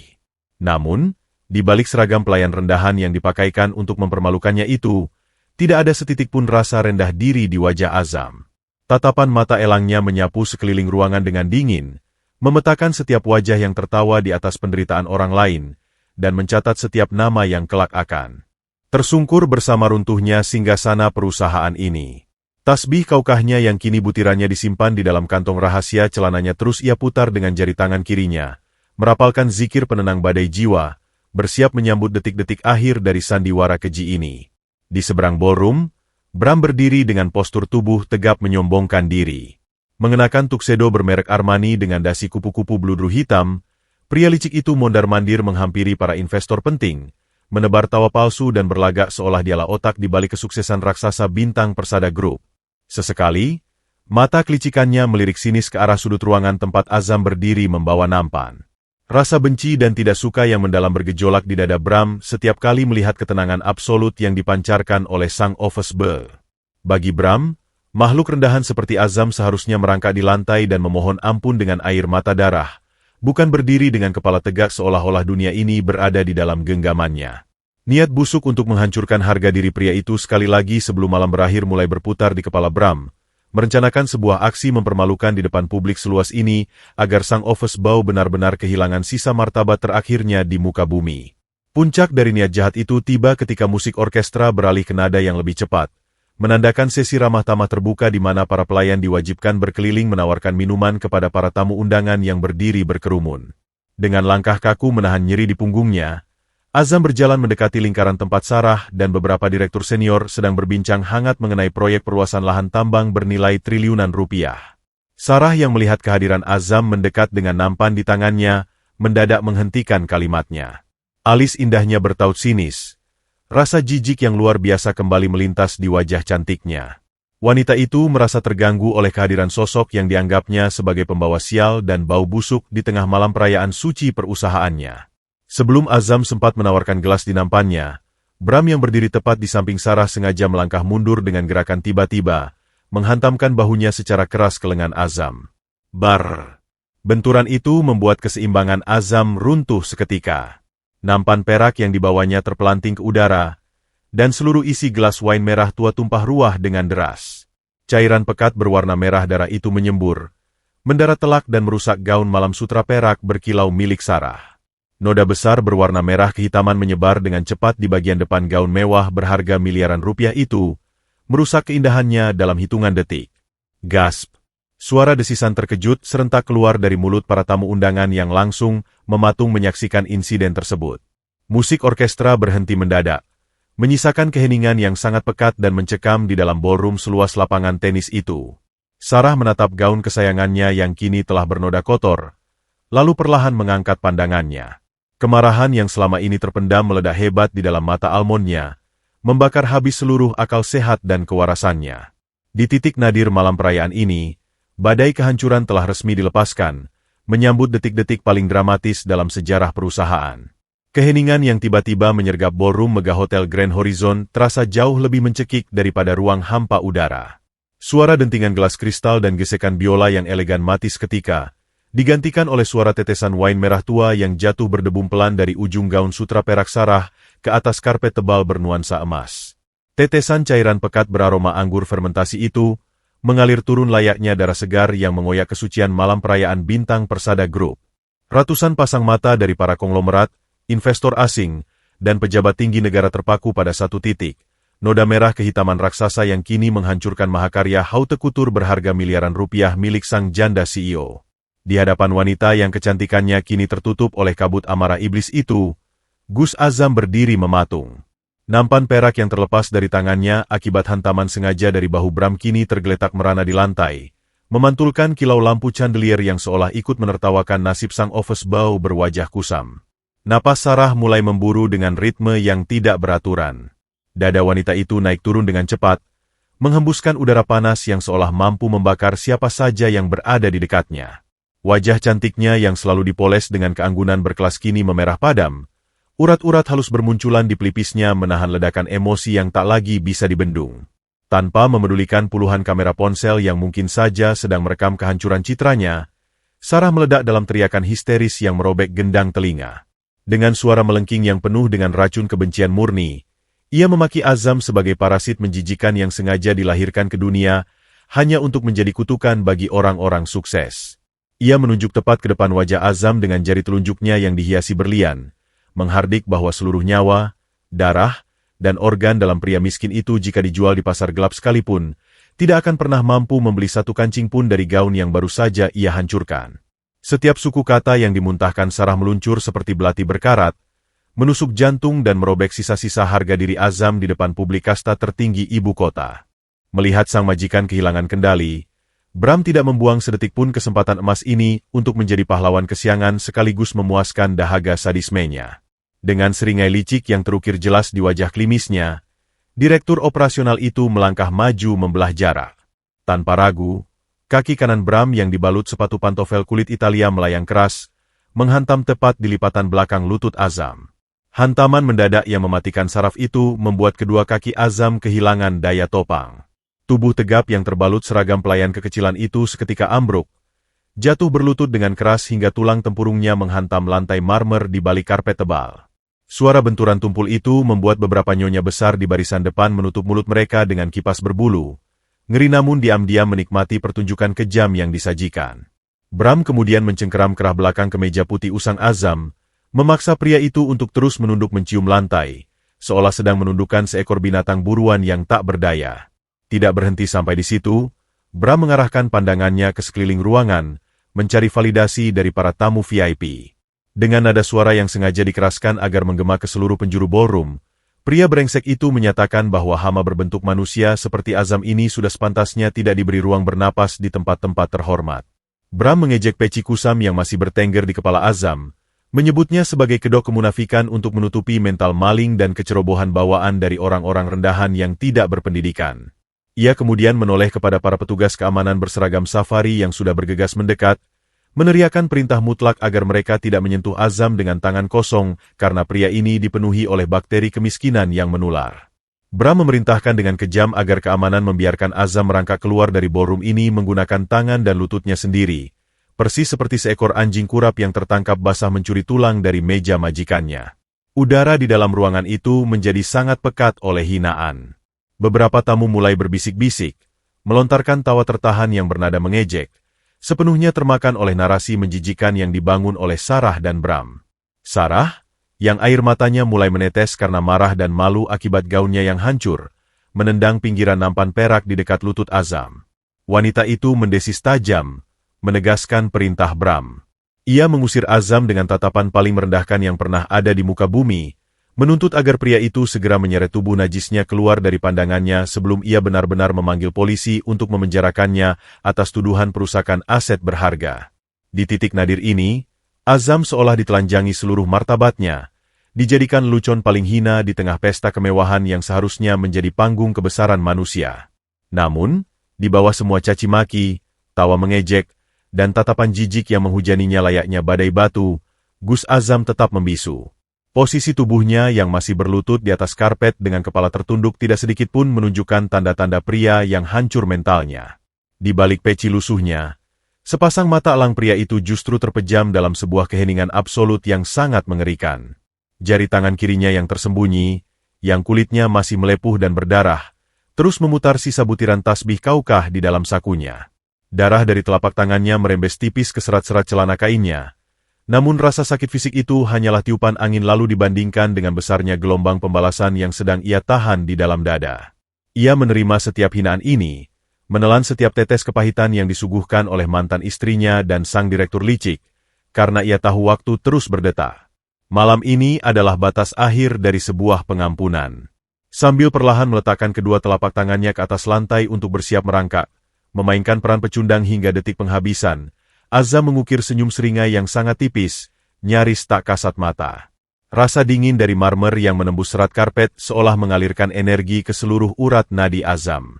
Ia tidak mempedulikan bisik-bisik kejam dari para direktur pesaing, atau kilatan lampu kamera yang menangkap momen kehinaannya. Setiap jengkal pergerakannya menunduk dan merayap perlahan menjauhi pusat ruangan direkam oleh puluhan pasang mata, dianggap sebagai kemenangan kapitalis atas kaum pinggiran yang lemah tak berdaya. Sarah mengalihkan pandangannya dengan jijik yang paripurna, menolak melihat lebih lama pada sosok punggung yang perlahan menjauh itu, sementara Bram menepuk tangannya yang seolah kotor setelah menyentuh kerah baju Azam. Mereka merasa telah memenangkan malam itu, membuang seonggok sampah yang merusak pemandangan pesta emas mereka. Namun, di balik pintu ganda ballroom yang tertutup perlahan di belakang tubuh Azam yang terasingkan, sebuah badai dengan kekuatan 100 kali lipat lebih dahsyat dari apapun yang pernah dibayangkan oleh para elit serakah itu, telah berbaris rapi dalam diam, bersiap untuk menghancurkan setiap pilar keangkuhan yang menopang bintang Persada Group, hingga tak tersisa menjadi debu. Sepeninggal Gus Azam yang merangkak keluar dari ballroom bagaikan pesakitan tanpa harga diri, Udara di dalam ruangan Mega Hotel Grand Horizon perlahan kembali berputar normal. Orkestra yang sempat mati kutu kini kembali menggesekkan dawai biola mereka, melantunkan melodi waltz yang riang seolah berusaha menghapus jejak kehinaan yang baru saja mencemari karpet emas tersebut. Bram mengelap kedua telapak tangannya menggunakan sapu tangan sutra dengan gaya jijik yang sangat didramatisasi, lalu tertawa pongas raya mengangkat gelas champagne terbarunya untuk bersulang dengan para dewan direksi. Pria berwajah klimis itu merasa berada di puncak rantai makanan tertinggi, mabuk oleh delusi kekuasaan setelah berhasil mempermalukan orang yang paling ia benci. Di sisi lain, Sarah yang telah mengganti gaunnya yang bernoda dengan gaun hitam elegan lainnya dari ruang ganti VIP, berusaha kembali membaur dengan para tamu. Meski senyum manis terukir di bibirnya yang dilapisi gincu mahal, ada detak jantung yang tidak beraturan di dalam dadanya. Sorot mata elang dari sang office boy yang tak meneteskan setitik pun air mata keputusasaan tadi, anehnya terus menggerogoti dinding nuraninya, menyisakan sebuah firasat buruk yang tak bisa dijelaskan oleh logika akal sehatnya. Firasat buruk yang sedari tadi merayap di tengkuk sang janda CEO itu, akhirnya menjadi kenyataan yang jauh lebih mengerikan dari sekadar mimpi buruk. Tepat ketika jarum jam raksasa di dinding ballroom menunjuk angka 9 malam, sebuah dentuman keras yang luar biasa memekakan telinga menghentak seluruh isi ruangan. Blaam. Kedua daun pintu ganda berbahan kayu jati solid setinggi 4 meter yang menjadi akses utama ballroom itu didobrak paksa dari luar hingga terbuka menabrak dinding marmer. Suara engsel baja yang berderit nyaring seketika membunuh alunan musik gesek. Para pemain orkestra mematung dengan busur biola menggantung di udara. Ratusan tamu VIP menoleh serentak, menahan napas dalam kejut yang membekukan aliran darah. Udara dingin yang syarat akan aroma intimidasi dan kekuasaan mutlak berhembus masuk, menyapu bersih wangi parfum mewah dan kepalsuan yang mendominasi ruangan tersebut. Dari balik debu tipis yang berhamburan akibat benturan pintu, melangkahlah puluhan pria berpostur tegap dan mengancam. Mereka mengenakan setelan jas hitam legam yang dipotong sempurna, dilengkapi kacamata hitam dan perangkat komunikasi mungil di telinga. Di dada kiri jas mereka, tersemat sebuah pin emas murni berlogo bintang 9, lambang tak terbantahkan dari konglomerasi pesantren Nusantara yang paling disegani di Asia. Dengan gerakan mekanis dan presisi ala pasukan elit, puluhan bodyguard itu menyebar dalam hitungan detik, membentuk barikade pagar betis berlapis yang mengepung seluruh akses keluar ballroom. Wajah-wajah mereka keras membatu, tak sedikit pun gentar menghadapi lautan pejabat dan miliarder di ruangan itu. Kehadiran mereka menyedot habis seluruh oksigen, menggantinya dengan atmosfer teror kasta tertinggi yang membuat lutut para tamu undangan mulai gemetar. Di tengah formasi penjagaan yang membelah lautan tamu itu, melangkahlah dua sosok yang membawa aura penghakiman mutlak. Di depan, seorang pria Kaukasia berusia 40-an dengan kacamata berbingkai tipis dan setelan jas abu-abu mahal berjalan memegang sebuah koper baja titanium. Pria itu adalah pengacara internasional paling ditakuti di dunia korporat, malaikat maut bagi perusahaan-perusahaan raksasa yang diambang kebangkrutan. Dan tepat di belakangnya, berjalan dengan ritme lambat namun menggetarkan bumi, adalah sosok kiai besar. Pria sepuh berkarisma dewa itu mengenakan jubah kebesaran berwarna putih tulang yang ditenun dari sutra halus, lengkap dengan sorban rapi di kepalanya. Tangan kanannya yang keriput namun kokoh menggenggam sebuah tongkat kayu jati berukir lafaz kuno.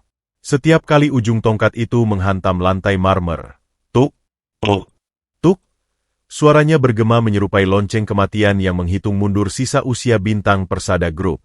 Aura religius dan otoritas finansial yang melebur dalam diri pria sepuh itu begitu menyilaukan, membuat sebagian besar tamu undangan yang mengenali identitasnya tanpa sadar menundukkan kepala.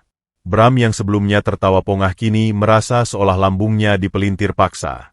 Kulit wajah klimisnya memucat bak kanvas kosong, keringat dingin sebesar biji jagung mulai bermunculan di dahi dan pelipisnya. Ia mundur 2 langkah, kakinya tiba-tiba kehilangan tulang saat mengenali lencana di jas sang pengacara. Di sebelahnya, Sarah mematung dengan mata terbelalak. Bibirnya bergetar hebat menahan syok. Sang janda CEO mencoba memaksakan sisa-sisa arogansinya dengan melangkah maju, berniat menyambut kedatangan investor paling legendaris di negeri ini dengan sapaan hormat. Namun, sebelum ujung gaun hitam Sarah melangkah lebih dari setengah meter, 2 bodyguard berjas hitam langsung menyilangkan lengan berotot mereka, memblokir jalan wanita itu dengan tatapan membunuh yang seolah mengatakan bahwa makhluk kotor sepertinya tidak layak berada di radius 5 meter dari sang kiai besar. Tanpa membuang waktu 1 detik pun untuk basa-basi atau sapaan formalitas, sang pengacara internasional menaiki panggung utama, mengambil alih mikrofon dari tangan Master of Ceremony yang pucat pasi. Dengan suara bariton yang menggema tajam, membelah keheningan ballroom layaknya petir di siang bolong, pengacara itu mengumumkan sabda kehancuran. Ia mendeklarasikan bahwa terhitung pada detik ini juga, seluruh dana investasi primer yang membentuk 80% fondasi keuangan Bintang Persada Group dicabut secara total dan permanen tanpa pesangon sedikitpun. Tidak ada negosiasi, tidak ada mediasi. Seluruh aset, rekening operasional, hingga saham perusahaan dibekukan atas perintah langsung dari sang pemilik asli. Dokumen setebal 500 halaman yang mencatat bukti-bukti penggelapan dana manipulatif yang dikendalikan oleh sang direktur operasional ditarik keluar dari koper titanium, dilemparkan begitu saja hingga berhamburan menutupi lantai panggung. Mendengar vonis kiamat tersebut, kaki Bram akhirnya menyerah. Pria licik itu ambruk berlutut di atas karpet, menatap tumpukan kertas audit forensik yang membeberkan seluruh dosa korupsinya dengan mata mendelik ngeri. Napasnya tersengal seolah tercekik tali kasat mata. Di saat yang sama, Sarah memegangi dadanya yang terasa diremukan oleh godam raksasa. Air mata kepanikan mulai menggenang di mata almondnya. Dengan suara serak yang kehilangan seluruh sisa keangkuhannya, Sarah memohon kepada sang pengacara, mempertanyakan dosa besar apa yang telah perusahaannya lakukan hingga dewa penolong bisnis mereka tega menjatuhkan hukuman pemusnahan semacam ini di malam perayaan emas mereka. Sang pengacara menatap Sarah dari atas panggung dengan sorot mata merendahkan yang jauh lebih kejam dari tatapan yang pernah wanita itu berikan kepada sang office ball. Menjawab rintihan keputusasaan janda CEO tersebut, pengacara itu mendesiskan fakta yang membuat jantung setiap manusia di ruangan itu berhenti berdetak. Ia menyatakan dengan lantang bahwa hukuman mati bagi perusahaan ini dijatuhkan bukan sekadar karena penggelapan dana yang busuk, melainkan karena kebodohan dewan direksinya yang melampaui batas nalar. Sang pengacara menegaskan bahwa sang pemilik asli, pewaris tunggal, dan penyandang dana utama yang memegang nyawa ratusan karyawan di gedung ini, baru saja 15 menit yang lalu mereka injak-injak martabatnya, mereka ludahi harga dirinya, dan mereka usir merangkak keluar layaknya seekor binatang kurap dari ruangannya sendiri. Kata-kata itu mengudara dengan beban jutaan ton, menghancurkan sisa kewarasan Sarah dan Bram yang kini menyadari petaka macam apa yang baru saja mereka undang masuk ke dalam hidup mereka. Keheningan yang mencengkeram ballroom Hotel Grand Horizon malam itu, terasa sepekat racun yang perlahan melumpuhkan saraf setiap manusia di dalamnya. Gema suara bariton sang pengacara internasional yang baru saja menjatuhkan vonis kiamat bagi Bintang Persada Group masih berputar-putar di udara, menghantam pilar-pilar akal sehat para tamu undangan. Pernyataan bahwa nyawa perusahaan raksasa ini bergantung mutlak pada sosok office bau lusuh yang baru saja diusir merangkak seperti anjing kurap, seolah menjadi lelucon kosmis yang terlalu mengerikan untuk dicerna oleh logika. Di atas panggung utama, Bram masih bersujud dengan tubuh gemetar hebat, meremas dadanya yang terasa seperti dihimpit balok beton bertonton. Napas direktur operasional berwajah klimis itu putus-putus menyerupai ikan sekarat yang terlempar ke daratan, sementara matanya yang nanar menatap ratusan lembar bukti kejahatan finansialnya yang berserakan di atas karpet. Pria arogan itu akhirnya menyadari bahwa ia tidak sekadar menggali lubang kuburnya sendiri, melainkan telah dengan sengaja melompat ke dasar neraka terdalam. Di saat yang sama, detak jantung Sarah berdegup dengan ritme yang menyakitkan, seolah ingin memecahkan tulang rusuknya sendiri. Udara di sekeliling sang janda CEO mendadak terasa hampa oksigen. Kakinya yang berbalut sepatu hak tinggi jutaan rupiah itu melemas, tak lagi mampu menopang beban tubuhnya yang mendadak terasa seringan kapas. Rentetan kejadian malam ini menghantam dinding arogansinya bertubi-tubi hingga retak berkeping-keping. Pikirannya buntu, berusaha keras menyusun kepingan teka-teki gila ini. Bagaimana mungkin seorang kuli pembersih lantai yang bau karbol, yang ia tampar dan ia caci maki tanpa ampun beberapa jam yang lalu, adalah sang dewa penolong misterius yang selama ini mengalirkan triliunan rupiah ke dalam nadi perusahaannya? Pertanyaan itu terus berputar liar di kepalanya hingga pandangannya mulai kabur oleh genangan air mata syok dan kepanikan yang tak terlukiskan. Namun, sebelum Sarah sempat menemukan secercah kewarasan, sebuah pergerakan dari arah pintu utama kembali merampas seluruh perhatian ruangan. Barisan bodyguard berjas hitam yang sebelumnya berdiri kaku layaknya tembok baja, kini serentak membelah diri menjadi dua barisan, menundukkan kepala mereka dalam-dalam dengan sikap hormat yang absolut. Dari lorong remang-remang di balik pintu ganda yang hancur itu, terdengar derap langkah kaki yang lambat, tenang, namun menggetarkan lantai marmer dengan wibawa seorang kaisar yang kembali untuk menagih tahtanya. Gus Azam melangkah masuk, menembus cahaya lampu chandelier yang menyilaukan. Ia masih mengenakan kemeja putih pelayan yang kekecilan, yang kini ternoda oleh cipratan wine merah kehitaman dan robek di bagian bahunya. Celana kain hitamnya basah oleh keringat, dan kulit kasarnya masih menyisakan goresan luka. Peci kusam yang selama ini menyembunyikan wajahnya telah ia lepaskan, membiarkan rambut legamnya terekspos. Namun, tidak ada lagi bahu yang membungkuk pasrah, tidak ada lagi tatapan menunduk penuh kepatuhan. Pria itu berjalan tegak dengan rahang mengeras, memancarkan aura dominasi predator puncak yang membuat setiap miliarder di ruangan itu menahan napas dan tanpa sadar melangkah mundur memberi jalan. Bahkan sang kiai besar yang sangat dihormati, ayah kandung Azam sendiri, melangkah ke samping panggung dan menundukkan kepalanya sedikit, memberikan panggung kehormatan tertinggi kepada putranya yang telah melewati masa penyamaran penuh siksaan. Saat Azam melangkah semakin dekat ke arah tengah ruangan, cahaya lampu dengan sempurna menyinari lekuk wajahnya. Dan pada detik itulah, waktu di sekeliling Sarah berhenti berdetak. Sang janda CEO melebarkan matanya yang basah hingga batas maksimal. Jarak yang memisahkan mereka kini mengikis kabut kusam dan kotoran yang selama ini menyamarkan wajah pria tersebut. Sarah melihat rahang kokoh itu, bentuk alis yang tegas, dan sepasang mata elang teduh yang dulu sering menatapnya dengan penuh cinta di sebuah kontrakan sempit 5 tahun silam. Ingatan masa lalu menghantam kepala Sarah seperti hantaman palu godam. Ingatan tentang suaminya yang dikabarkan tewas terbakar dalam sebuah kecelakaan mobil tragis, pria yang selama ini ia tangisi diam-diam di balik topeng kesombongannya. Lutut Sarah sepenuhnya kehilangan tulang. Ia jatuh bersimpuh di atas lantai marmer, menutup mulutnya dengan kedua tangan yang bergetar hebat. Air mata deras menjebol pelupuk matanya saat bibirnya yang pucat pasi mendesiskan ketidakpercayaan yang mengoyak jiwa, menyadari bahwa pria yang baru saja ia perintahkan untuk merangkak di bawah sepatunya adalah mantan suaminya yang bangkit dari kematian. Akan tetapi, ledakan emosi yang paling menghancurkan malam itu tidak datang dari penyesalan sang janda CEO, melainkan dari sudut gelap di dekat meja jamuan. Kenzo, bocah laki-laki berusia 5 tahun yang sejak awal acara hanya dia membeku layaknya boneka porselen tak bernyawa di samping pengasuhnya, tiba-tiba tersentak. Mata bulatnya yang selalu kosong karena trauma mutisme selektif, kini memancarkan binar kerinduan yang teramat sangat menyayat hati. Insting murni seorang anak yang tak pernah tersentuh oleh polusi harta dan kasta mengenali pelindungnya. Ia mengingat aroma pelukan pria itu di eskalator, hangatnya dada yang menahan benturan baja demi nyawanya.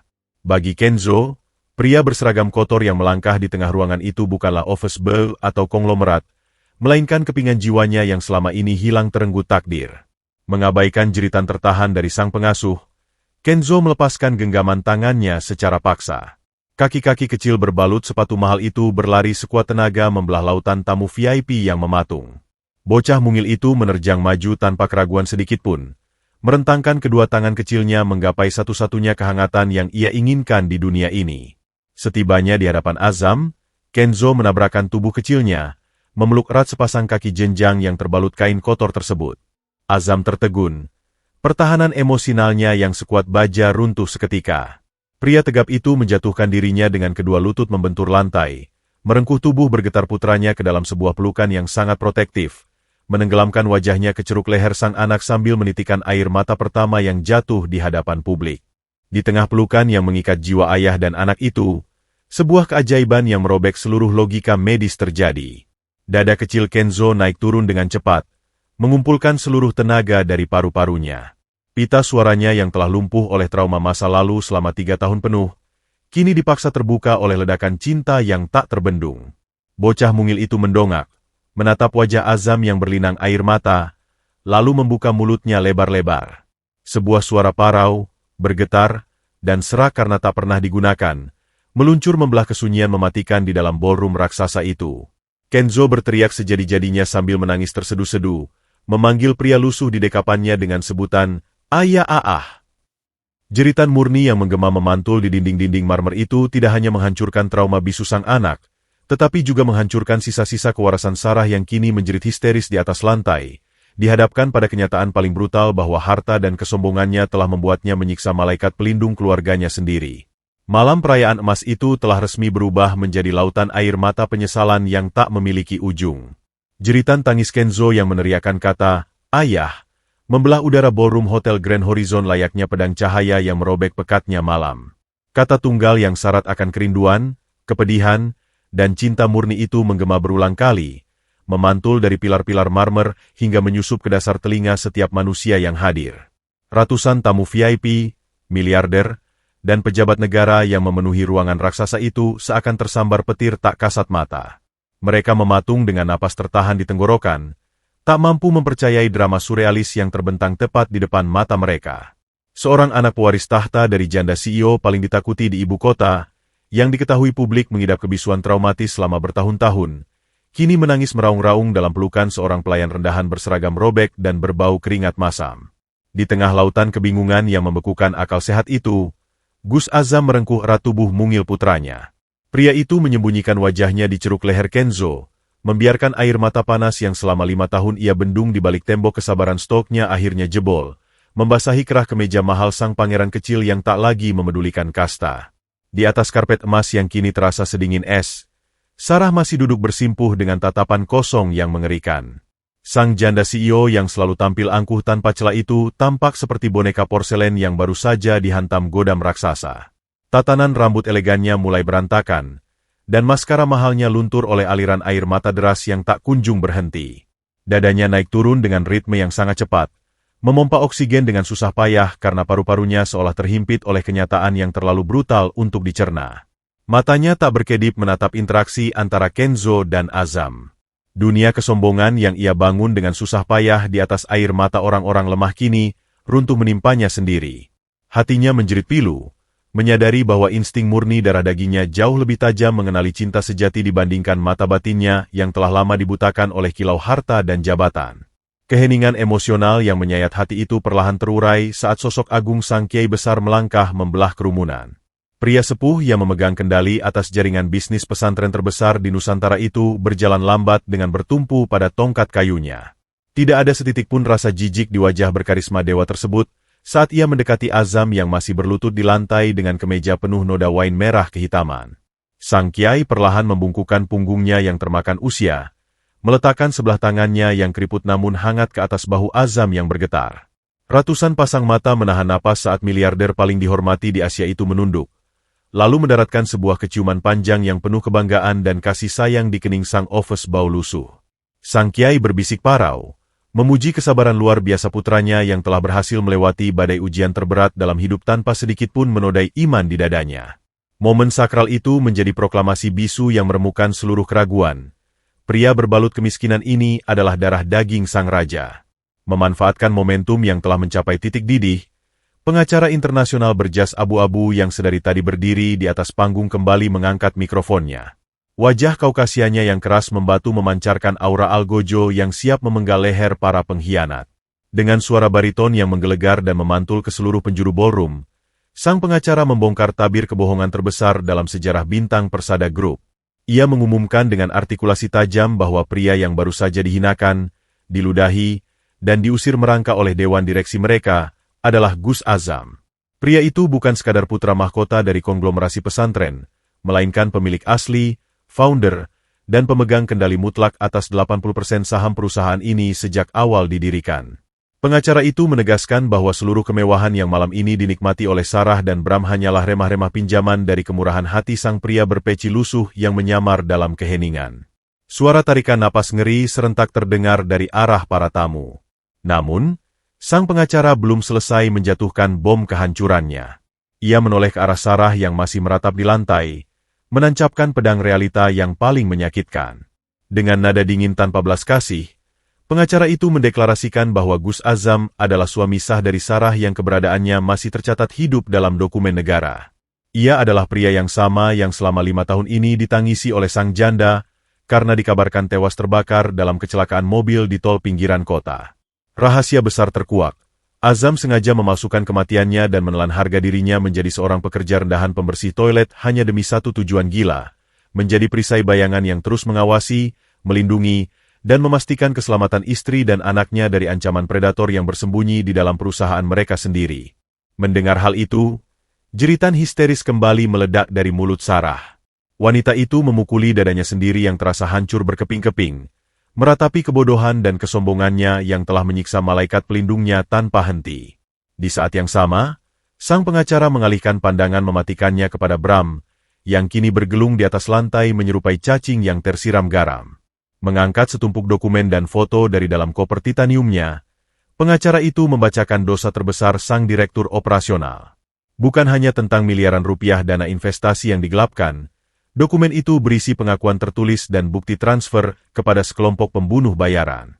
Bramlah dalang utama yang menyabotase rem mobil Azam 5 tahun lalu, sebuah skenario licik demi menyingkirkan sang pendiri dan perlahan merampas perusahaan dari tangan Sarah. Dengan gerakan penuh penghinaan, sang pengacara melemparkan lembaran-lembaran foto bukti rencana pembunuhan itu tepat ke wajah Bram yang memucat seputih kapas. Kertas-kertas itu berhamburan menutupi kepala pria licik tersebut layaknya kain kafan yang menyambut kematiannya. Diiringi suara sirine polisi yang mulai terdengar meraung-raung mendekati lobi hotel dari kejauhan, Azam perlahan bangkit berdiri dengan Kenzo yang masih memeluk erat lehernya. Pria itu menyapu ruangan dengan sepasang mata elangnya yang kini bersinar terang tanpa penghalang. Ia menatap Bram yang gemetar mengompol di celana mahalnya, lalu beralih menatap Sarah yang bersujud memohon ampunan dengan air mata darah. Sang singa telah sepenuhnya mengambil alih singgasananya, dan kiamat bagi para pendosa baru saja dimulai di bawah pijakan sepatu kusamnya. Raung sirine kepolisian yang melengking tajam membelah keheningan malam ibu kota, suaranya menembus dinding-dinding kaca Hotel Grand Horizon bak sangkakala yang mengumumkan datangnya hari penghakiman. Kilatan lampu rotator berwarna merah dan biru menyambar-nyambar dari luar jendela raksasa, memantul secara acak pada ribuan kristal chandelier di langit-langit ballroom, menciptakan kilau warna-warni yang justru menambah nuansa mencekam di dalam ruangan. Udara yang sebelumnya syarat akan kepalsuan, tawa merendahkan, dan arogansi kasta tertinggi, kini sepenuhnya tersedot habis, digantikan oleh hawa dingin teror yang membekukan tulang sumsum.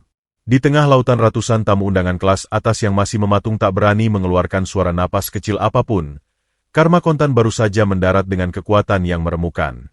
Bram, sang direktur operasional yang beberapa jam lalu membusungkan dadanya menyerupai dewa penentu nasib, kini tak lebih dari seonggok daging rongsok yang kehilangan fungsi kerangkanya. Tubuh pria berwajah klimis itu bergelung di atas lantai karpet bernuansa emas, gemetar hebat dengan ritme yang tak terkendali seolah sedang direbus hidup-hidup di dalam kuali ketakutan. Tuxedo mahal bermerek Armani yang membalut tubuhnya kini tampak sangat menyedihkan, kusut masai dan kehilangan seluruh pesonanya. Lebih menjijikan lagi, sebuah genangan kecil berwarna kekuningan mulai merembes dari balik celana mahalnya, menodai karpet dan mengeluarkan bau pesing yang sangat menyengat. Arogansinya hancur lebur. Rasa takut akan ancaman hukuman mati atas percobaan pembunuhan terencana telah membuat kendali kandung kemihnya jebol. Mantan predator itu kini resmi berubah menjadi seekor tikus got yang tersiram air mendidih. Merangka-rangka tak tentu arah dengan mata terbelalak liar mencari secercah jalan keluar yang mustahil ada. Derap langkah kaki berlapis baja tiba-tiba menghentak lantai lobi luar, disusul oleh kemunculan satu regu kepolisian taktis bersenjata lengkap yang menerobos masuk menembus barikade bodyguard jas hitam. Di garis paling depan, seorang inspektur polisi berwajah keras melangkah mantap, menyorotkan pandangan setajam silet ke sekeliling ruangan sebelum matanya terkunci pada sosok Bram yang terkapar menyedihkan.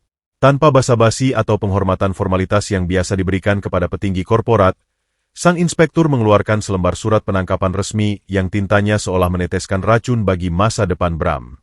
Dengan suara lantang dan tegas yang bergema ke setiap sudut ballroom, inspektur itu membacakan rentetan pasal berlapis yang menjerat leher sang direktur. Penggelapan dana investasi sebesar triliunan rupiah, pencucian uang, pemalsuan dokumen audit, hingga yang paling berat, menjadi otak pembunuhan berencana atas kecelakaan lalu lintas 5 tahun silam yang menargetkan nyawa Gus Azam. Mendengar dakwaan mutlak tersebut, sisa-sisa kewarasan Bram putus total. Pria itu memekik histeris. Suaranya melengking sumbang menyerupai babi yang sedang disembelih. Ia merangkak dengan kedua tangan dan lututnya, menyeret tubuhnya yang bau pesing mendekati panggung tempat Sarah masih terduduk kaku. Dengan air mata dan ingus yang bercampur mengotori wajah klimisnya, Bram mengulurkan tangannya yang gemetar, mencoba menggapai ujung gaun Sarah sambil meraung-raung memohon bantuan. Pria licik itu memelas, memanggil nama atasannya, memohon agar Sarah menggunakan koneksi pejabatnya untuk menyelamatkannya dari jeruji besi, bersumpah bahwa semua yang ia lakukan hanyalah demi melindungi perusahaan mereka. Namun, Sarah menepis tangan kotor itu dengan tatapan kosong dan jijik yang teramat sangat. Jangankan untuk membela, otak sang janda CEO sendiri sedang hancur berkeping-keping mencerna fakta bahwa pria yang selama ini ia percayai sebagai tangan kanannya adalah monster yang berniat membunuh suaminya dan merampas seluruh hartanya.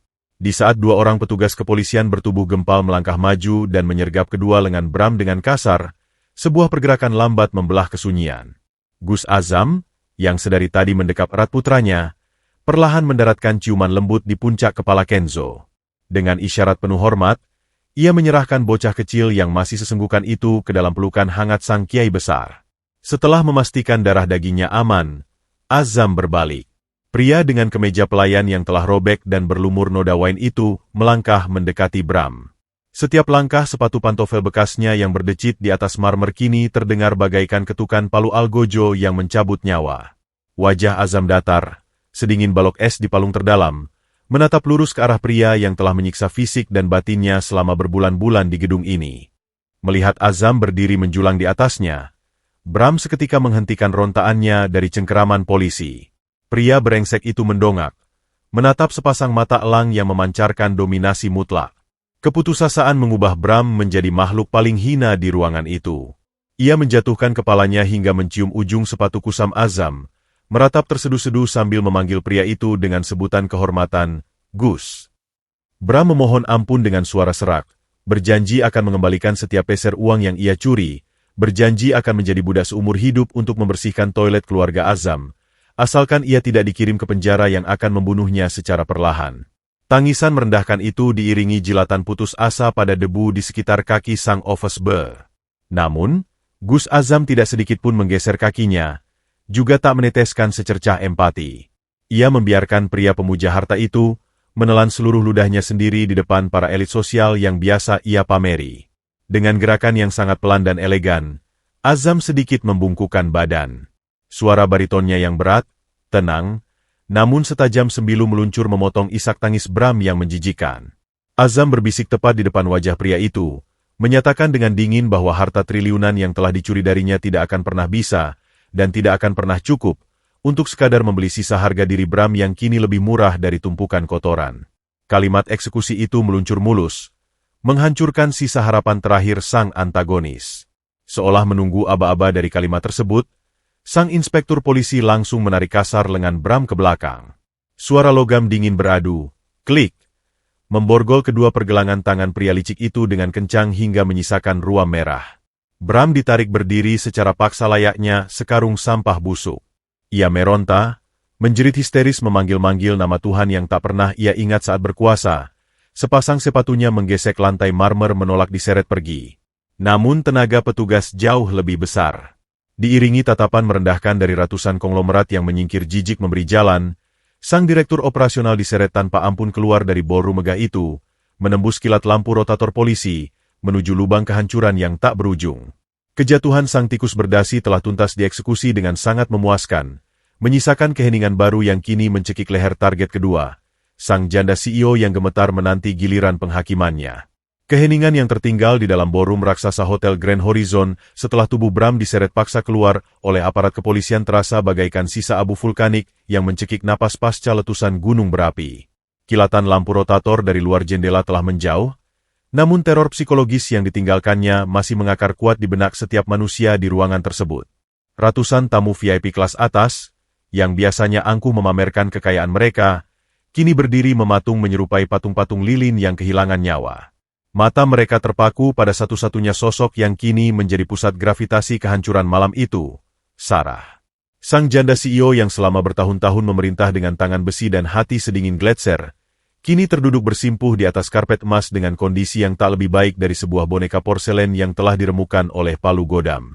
Gaun hitam elegannya yang berharga ratusan juta rupiah kini tampak kusam menyerap hawa keputusasaan. Tatanan rambutnya berantakan, sementara sisa-sisa maskara luntur membentuk aliran sungai hitam yang mengerikan di atas pipinya yang seputih kapas.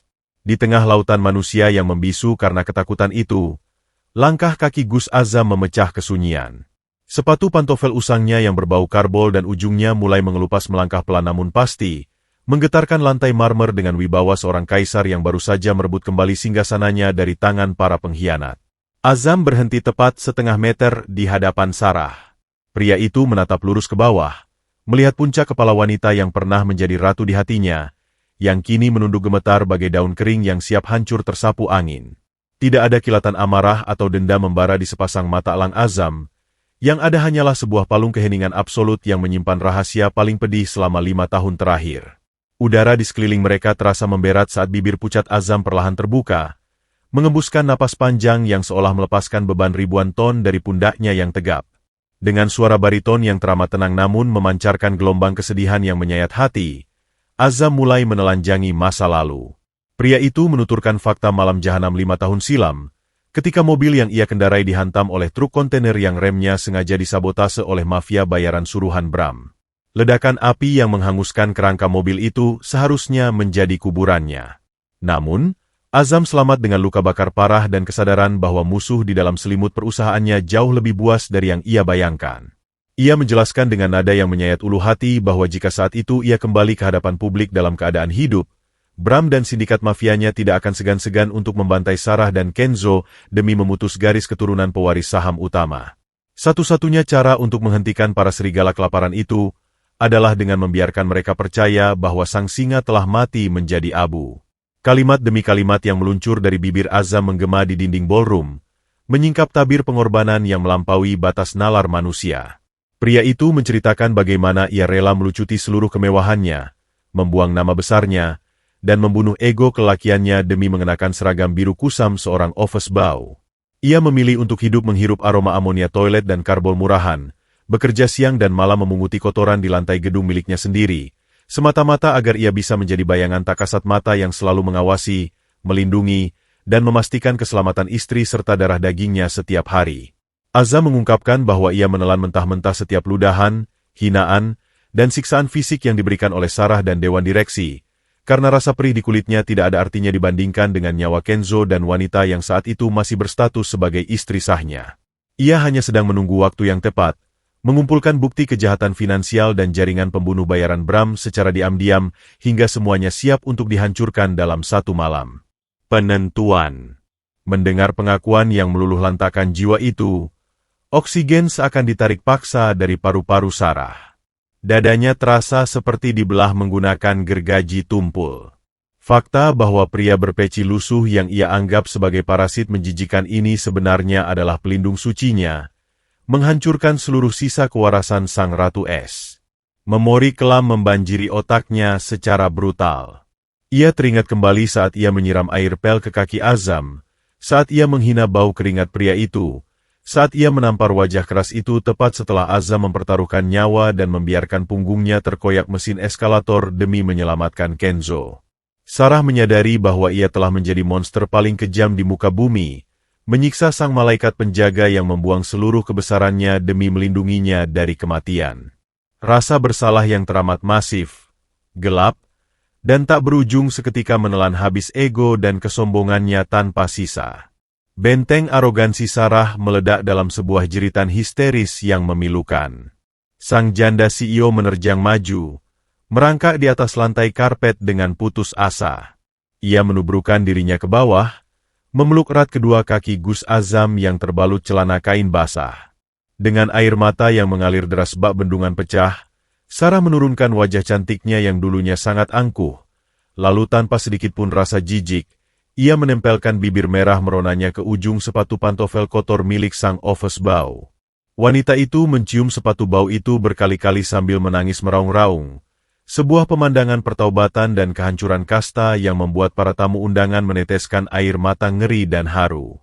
Dengan suara parau yang diselingi isakan menyayat hati, Sarah memohon ampunan, mengutuk dirinya sendiri sebagai manusia berhati iblis yang telah dibutakan oleh harta dan gemerlap dunia. Ia memelas, mencengkeram celana Azam kuat-kuat, memohon agar pria itu sudi mengambil kembali seluruh perusahaan, hartanya, dan posisinya, memohon agar ia diberi satu kesempatan terakhir untuk menebus dosanya sebagai seorang istri yang telah durhaka pada suaminya sendiri. Namun, Gus Azam hanya berdiri mematung menatap rambut wanita yang menangis meratap di kakinya itu. Badai di dadanya telah lama reda, digantikan oleh hamparan stokisme yang tak lagi bisa tergoyahkan oleh air mata penyesalan murahan. Dengan gerakan yang teramat pelan namun tegas, Azam menarik kakinya mundur, melepaskan cengkeraman tangan Sarah. Pria itu menatap mantan istrinya dengan sorot mata yang penuh kelembutan namun berjarak ribuan tahun cahaya. Dengan nada bariton yang bergetar menahan pedih, Azam berbisik bahwa ia telah memaafkan semua kesalahan Sarah demi cinta sucinya pada Kenzo, darah daging mereka. Akan tetapi, ia menegaskan bahwa cermin yang telah sengaja dihancurkan hingga menjadi kepingan debu terkecil, meski direkatkan kembali dengan lem emas sekalipun, tidak akan pernah bisa memantulkan bayangan yang utuh. Waktu untuk menyelamatkan pernikahan mereka telah habis bersamaan dengan hilangnya rasa kemanusiaan di hati Sarah. Azam memutar tubuh tegapnya, melangkah pergi menembus kerumunan tamu yang terbelah memberinya jalan, meninggalkan sang janda CEO yang meratap histeris di atas lantai, tenggelam dalam lautan karma dan penyesalan abadi yang akan menghantui setiap hela napasnya hingga akhir hayat.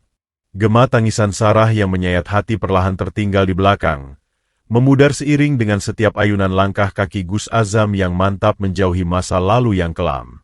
Di atas karpet emas ballroom Hotel Grand Horizon yang kini menjadi saksi bisu runtuhnya sebuah kerajaan kesombongan, Azam berjalan membelah lautan manusia dengan dada yang terasa sangat lapang.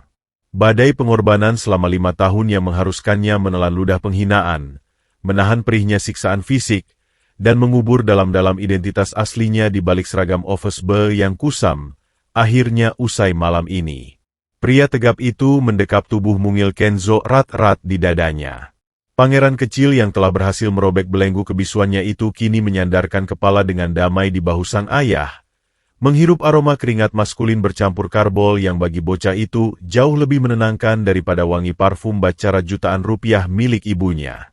Sebuah senyum tipis yang memancarkan kedamaian absolut terukir di wajah Azam.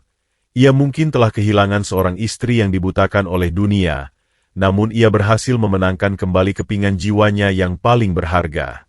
Akan tetapi, sebelum kaisar yang baru saja merebut kembali tahtanya ini benar-benar melangkah keluar dari gedung, sepasang mata elangnya menyapu ke sekeliling ruangan, mencari satu sosok yang tak boleh dilupakan. Tatapan tajam yang sebelumnya mampu membuat para konglomerat menahan napas ketakutan itu, kini melembut saat terkunci pada sebuah sudut redup di dekat pilar pualam raksasa. Di sana, bersembunyi di balik bayang-bayang para tamu yang mematung, berdirilah Nisa. Gadis resepsionis magang dari desa itu tampak sangat rapuh. Kerudung pashmina kremnya masih berantakan. Pipi kirinya membengkak ungu dan menyisakan jejak darah mengering di sudut bibir akibat hantaman brutal cincin emas Bram beberapa jam yang lalu. Mata bening gadis itu berkaca-kaca. Seluruh tubuhnya gemetar hebat menahan perpaduan antara rasa takjub yang luar biasa dan ketakutan yang mencekik. Dalam benak lugunya, pria yang melangkah ke arahnya ini masihlah sang office boy malang yang ia obati tangannya di pantry yang sempit, bukan dewa korporat penentu nasib ribuan karyawan yang baru saja menghancurkan 2 petinggi tiran tanpa ampun. Melihat Azam melangkah menghampirinya dengan diiringi oleh sang kiai besar dan pengacara internasional di belakangnya, kerumunan miliarder dan sosialita elit serentak menyingkir, membelah diri layaknya laut merah yang memberi jalan bagi sang nabi. Suasana ballroom yang sunyi mendadak terasa dipenuhi oleh aura kesakralan. Setibanya di hadapan Nisa, Azam tidak memberikan perintah arogan atau memamerkan kekuasaannya. Pria itu justru menghentikan langkahnya, menundukkan kepalanya sedikit, dan menatap Nisa dengan sorot mata yang penuh dengan penghormatan mendalam. Dengan suara bariton yang selembut hembusan angin pagi namun menggema ke seluruh penjuru ruangan, Azam mulai berbicara. Ia memecah kesunyian dengan mengucapkan rasa terima kasih yang tak terhingga kepada gadis itu. Azam bertutur bahwa di tengah gedung pencakar langit yang diisi oleh manusia-manusia rakus bertopeng sutra ini, saat dirinya berada di titik paling hina dan dianggap lebih rendah dari tumpukan sampah, hanya Nisa yang sudi mengulurkan tangan. Ia mengingatkan kembali pada sepotong roti isi, seoles salep luka bakar murahan, dan setetes air mata murni yang ditumpahkan gadis itu demi membela keadilan. Mendengar penuturan yang begitu tulus dari sang penguasa mutlak, pertahanan emosional Nisa runtuh tak bersisa. Air mata hangat mengalir deras membasahi pipinya yang memar. Dengan bibir yang bergetar hebat dan suara yang nyaris tak terdengar karena isak tangis, gadis lugu itu merespons dengan penuh kerendahan hati. Ia menundukkan wajahnya dalam-dalam, terbata-bata mengatakan bahwa apa yang ia lakukan hanyalah hal kecil, sebuah kewajiban nurani sebagai sesama manusia biasa yang tidak pantas menerima pujian sebesar itu. Nisa merasa dirinya hanyalah debu kecil di tengah gemerlapnya para dewan direksi, seorang anak yatim piatu magang yang bahkan belum tentu memiliki uang untuk sekadar menambal sepatunya yang rusak bulan depan. Bagi Nisa, melihat pria berpeci lusuh itu tersenyum dan terbebas dari siksaan ibu Sarah saja sudah merupakan hadiah terbesar yang dikabulkan oleh Tuhan atas doa-doanya. Namun, Gus Azam tersenyum lebar, sebuah senyuman wibawa yang menggetarkan hati siapa saja yang melihatnya. Ia menggeleng pelan, lalu memberikan isyarat tangan kepada pengacara internasional di belakangnya. Sang pengacara dengan sigap melangkah maju, membuka koper titaniumnya, dan mengeluarkan sebuah map berlapis kulit tebal berwarna hitam dengan lambang bintang 9 emas di sampulnya. Azam mengambil map tersebut dan menyodorkannya tepat ke hadapan dada Nisa. Dengan nada suara yang sengaja dikeraskan agar menembus gendang telinga setiap makhluk berjas mahal di ruangan itu, Azam mendeklarasikan sebuah keputusan yang memutarbalikkan seluruh tatanan logika korporat. Ia mengumumkan bahwa perusahaan raksasa ini telah terlalu lama dipimpin oleh otak-otak cerdas yang kehilangan nurani, dan kini saatnya kemudi diserahkan kepada hati yang paling bersih. Mulai detik ini juga, status magang Nisa dihapus secara permanen. Sebagai gantinya, Azam mengangkat Nisa untuk menduduki kursi kosong yang ditinggalkan oleh sang pengkhianat. Gadis desa berusia 21 tahun itu resmi diangkat menjadi direktur operasional Bintang Persada Group yang baru, lengkap dengan kepemilikan saham, fasilitas VIP, dan gaji tak terbatas yang menempatkannya di puncak rantai makanan ibu kota. Pernyataan itu meledak laksana bom atom di tengah ballroom.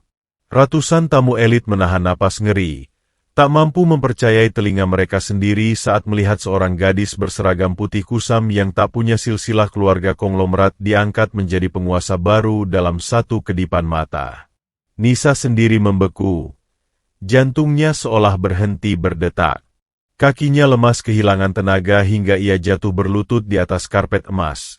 Meremas map kulit itu di depan dadanya sambil menangis terseduh-seduh mengucapkan syukur kepada Sang Pencipta. Ia mencium punggung tangan Azam dengan penuh takzim, sementara Azam membalasnya dengan tepukan lembut di bahu gadis itu, memintanya untuk berdiri tegak dan tidak pernah menundukkan kepala kepada kesombongan dunia lagi. Kebaikan seharga sepotong roti di pantry yang pengap, malam ini dibayar lunas dengan kerajaan emas yang tak ternilai harganya. Setelah memastikan sang malaikat penolong menerima mahkotanya, Azam perlahan memutar tubuh tegapnya ke arah pintu keluar. Diikuti oleh kiai besar dan barisan bodyguard taktis yang mengawal di sisi kanan dan kiri, langkah kaki sang sultan melenggang pasti membelah karpet menuju kebebasan sejati. Di bahunya, Kenzo telah tertidur pulas dengan wajah damai, tak lagi dihantui oleh bayang-bayang trauma masa lalu. Di belakang sana, Sarah masih meratap di dalam genangan penyesalan tanpa ujung, merangkul kehancurannya sendiri yang diciptakan oleh kesombongannya. Udara malam ibu kota menyambut Gus Azam saat pintu kaca hotel terbuka lebar baginya. Di bawah taburan cahaya bintang, roda kehidupan telah menyelesaikan putarannya dengan sangat sempurna, menghancurkan mereka yang menuhankan harta, dan mengangkat setinggi langit mereka yang menjaga ketulusan jiwa di balik pakaian yang paling hina sekalipun. Kisah yang sangat luar biasa, bukan? Pelajaran penting dari video kita hari ini sangat jelas. Don't judge a book by its cover. Jangan pernah merendahkan orang lain hanya karena profesi atau penampilannya. Kebaikan sekecil sepotong roti dari Nisa sang resepsionis bisa mengubah nasibnya menjadi direktur, sedangkan kesombongan Bram membawanya membusuk di balik jeruji besi. Nah, bagaimana pendapat kalian tentang kesabaran tingkat Dewa Gus Azam? Coba tuliskan di kolom komentar. Adegan mana yang paling bikin kalian merinding? Pastikan kalian sudah menekan tombol subscribe dan nyalakan loncengnya agar tidak ketinggalan video motivasi dan drama kehidupan seru lainnya. Hanya di channel kesayangan Ada ini.